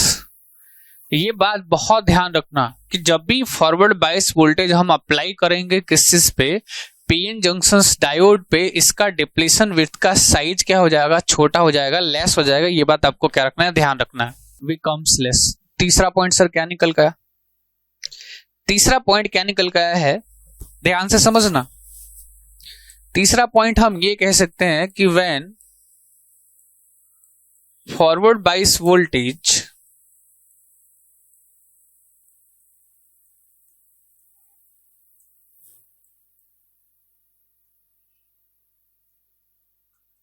is applied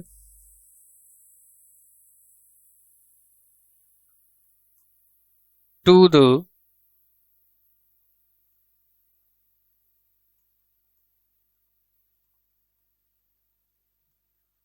PN junction diode, then electrons from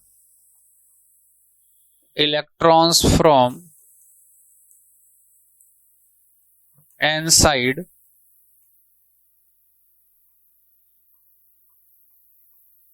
and holes from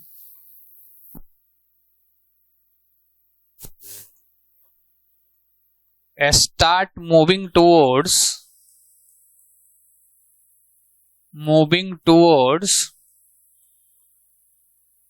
the junction due to drift current mechanism, due to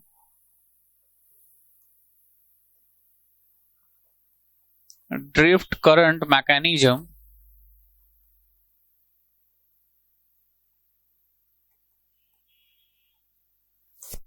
next और important point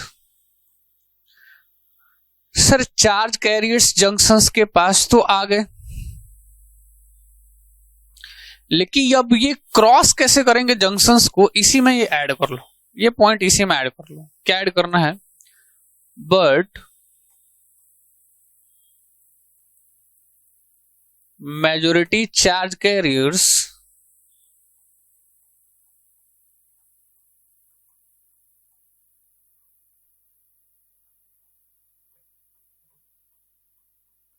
crosses the junction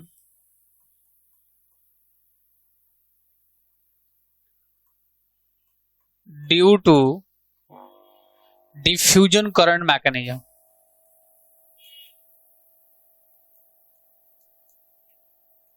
diffusion current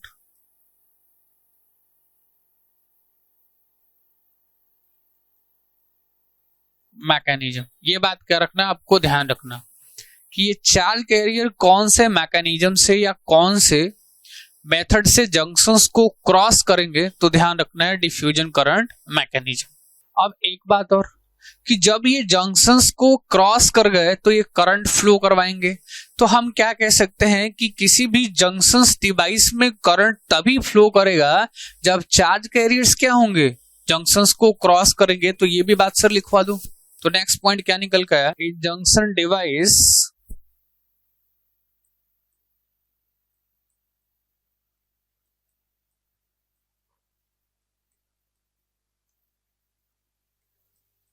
in junction device current is flow। तो मैं point क्या लिख रहा था कि in junctions device current is flow when charge carriers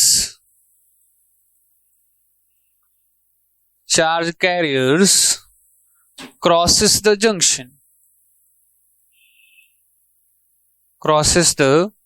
junction.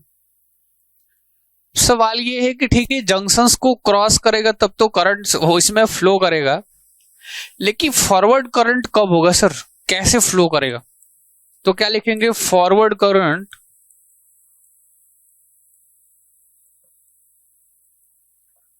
forward current is always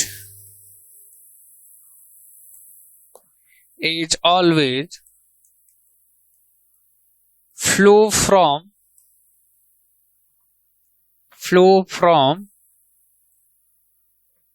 P to N side. अब ये किसकी वजह से आया? अगर पूछा जाए कि ये किसकी वजह से आया ये फॉरवर्ड करंट, तो आपका आंसर क्या होगा? Forward current is due to what? Majority charge carriers और डिफ्यूजन करंट मैकेनिज्म। तो क्या लिखेंगे नेक्स्ट पॉइंट हम?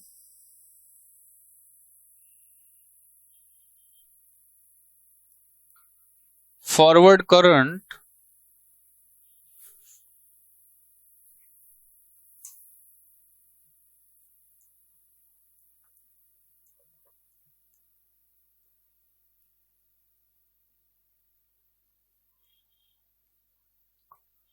is due to the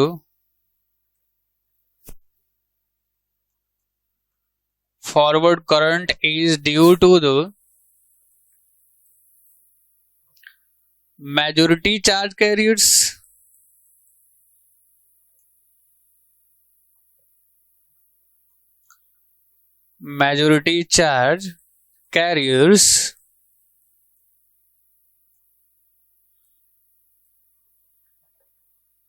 दूसरा क्या लिखेंगे? Diffusion current mechanism.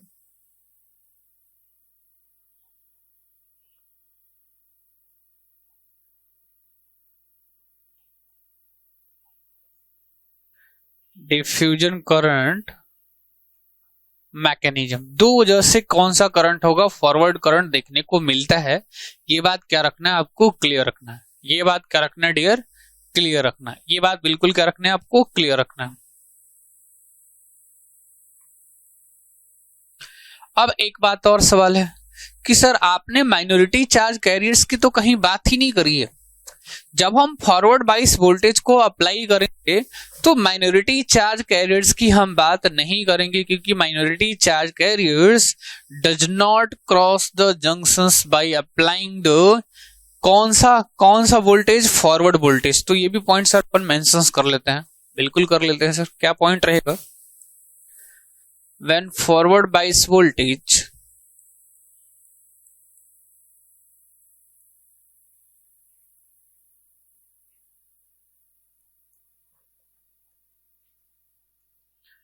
is applied to the PN junction, the reverse bias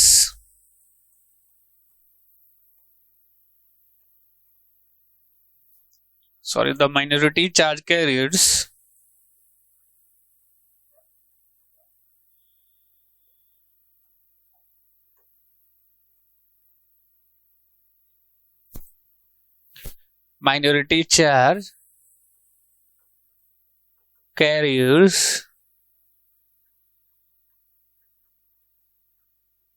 does not cross the junction, वो junctions को क्रॉस नहीं करेगा। ये बात क्या रखना है आपको? ध्यान रखना है सर। चले, अब यहां तक पॉइंट्स तो सारे क्लियर हो गए। अब सवाल ये है कि सर फॉरवर्ड बाइस कंडीशंस में हमारा जो डायोड होता है उसका इक्विवेलेंट सर्किट कैसे रहेगा? तो इक्विवेलेंट सर्किट ऑफ क्या लिखेंगे? पीएन जंक्शन इन फॉरवर्ड बाइस condition.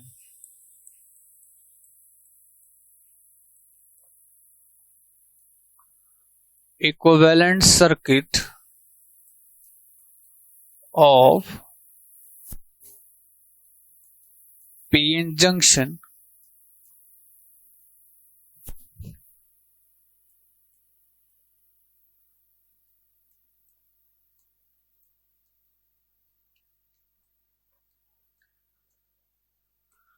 in forward bias condition।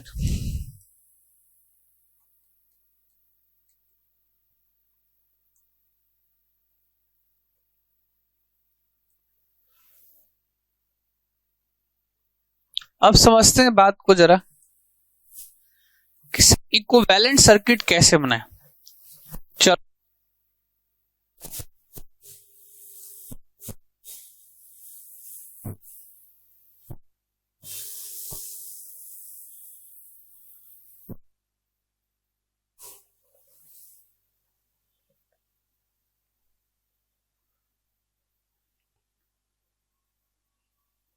अब समझते हैं इस बात को, सप्लाई तो हमने फॉरवर्ड बाइस की बात कर रहे हैं, तो पी को कौन सा supply,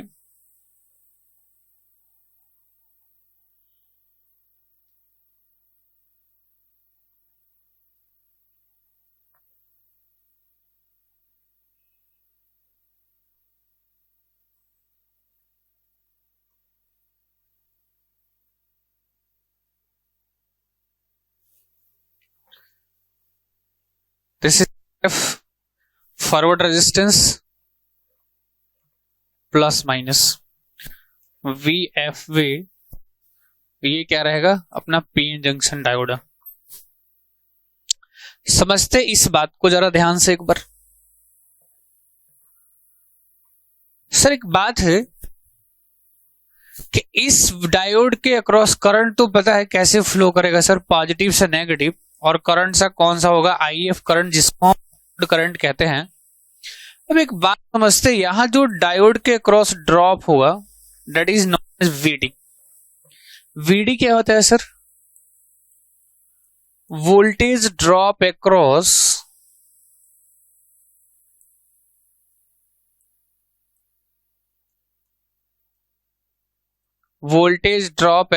diode, voltage drop across diode. अब सवाल ये है कि अगर मैं इस VFP का वैल्यू निकालूं तो कितना आएगा, इसके अक्रॉस कितना ड्रॉप हुआ है प्लस इसके अक्रॉस कितना ड्रॉप हुआ। अगर मैं केबी लगाऊं, मान लो इसके अक्रॉस ड्रॉप का वैल्यू इसका प्लस माइनस VR लिख दूं, तो अगर बाई अप्लाइंग केवीएल की बात करूं मैं, यहां ध्यान से देखो एक बार, बाई अप्लाइंग केवीएल क्या मिलने वाला है सर, सर VFB का जो वैल्यू होगा ना वो VR प्लस VD के इक्वल होगा। रेजिस्टेंस के क्रॉस ड्रॉप प्लस इसके क्रॉस डायोड के क्रॉस ड्रॉप, यही लिखेंगे हम लोग। अब समझते हैं बात को कि सर डायोड का फॉरवर्ड करंट कैसे निकालते हैं हम, ये तो बात ठीक है। सर फॉरवर्ड करंट डायोड हम IF का वैल्यू कैसे निकालते हैं, अब देखो ये बहुत इंपॉर्टेंट बात है और ये बहुत ही ज्यादा इंपॉर्टेंट फॉर्मूला भी है। अब फॉर्मूला क्या कहता है, e raised to power VD upon Neeta VT minus 1। Sir ये क्या फॉर्मूला है और क्या बता रहा है, IF क्या है, फॉरवर्ड करंट। एक एक चीज पहले लिख लेते हैं फिर समझते हैं। IF क्या बता रहा है सर,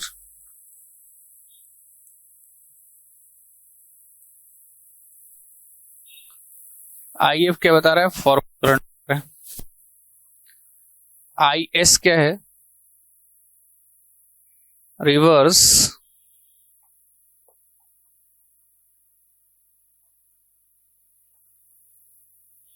सैचुरेशन करंट। VD क्या होता है, वोल्टेज ड्रॉप अक्रॉस डायोड।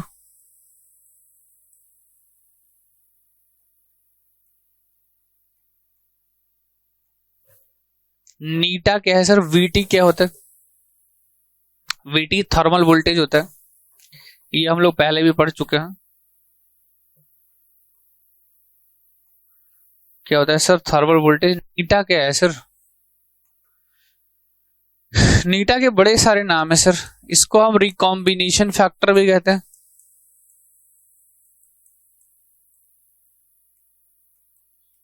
इसको हम आइडियलिटी फैक्टर भी कहते हैं,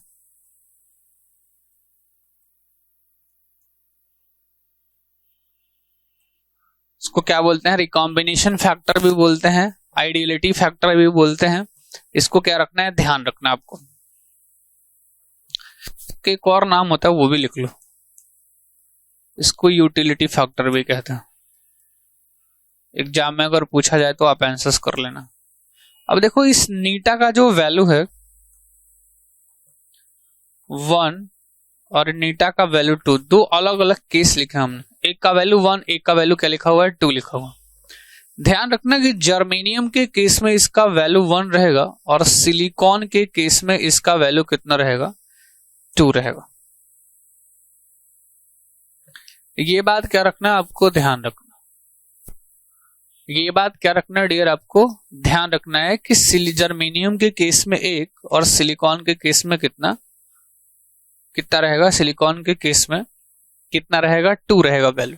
अब एक बात और सर, इस फॉर्मूले में मैं कह रहा हूं e⁻⁴ जो हमने लिखा है, अगर इस एक्सपोनेंशियल का वैल्यू 1 से ज्यादा है,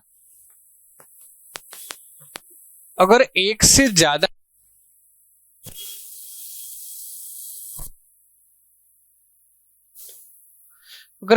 ज्यादा है तो ये IF का value IS into E VD/ηVT सिर्फ नहीं हो जाएगा क्या?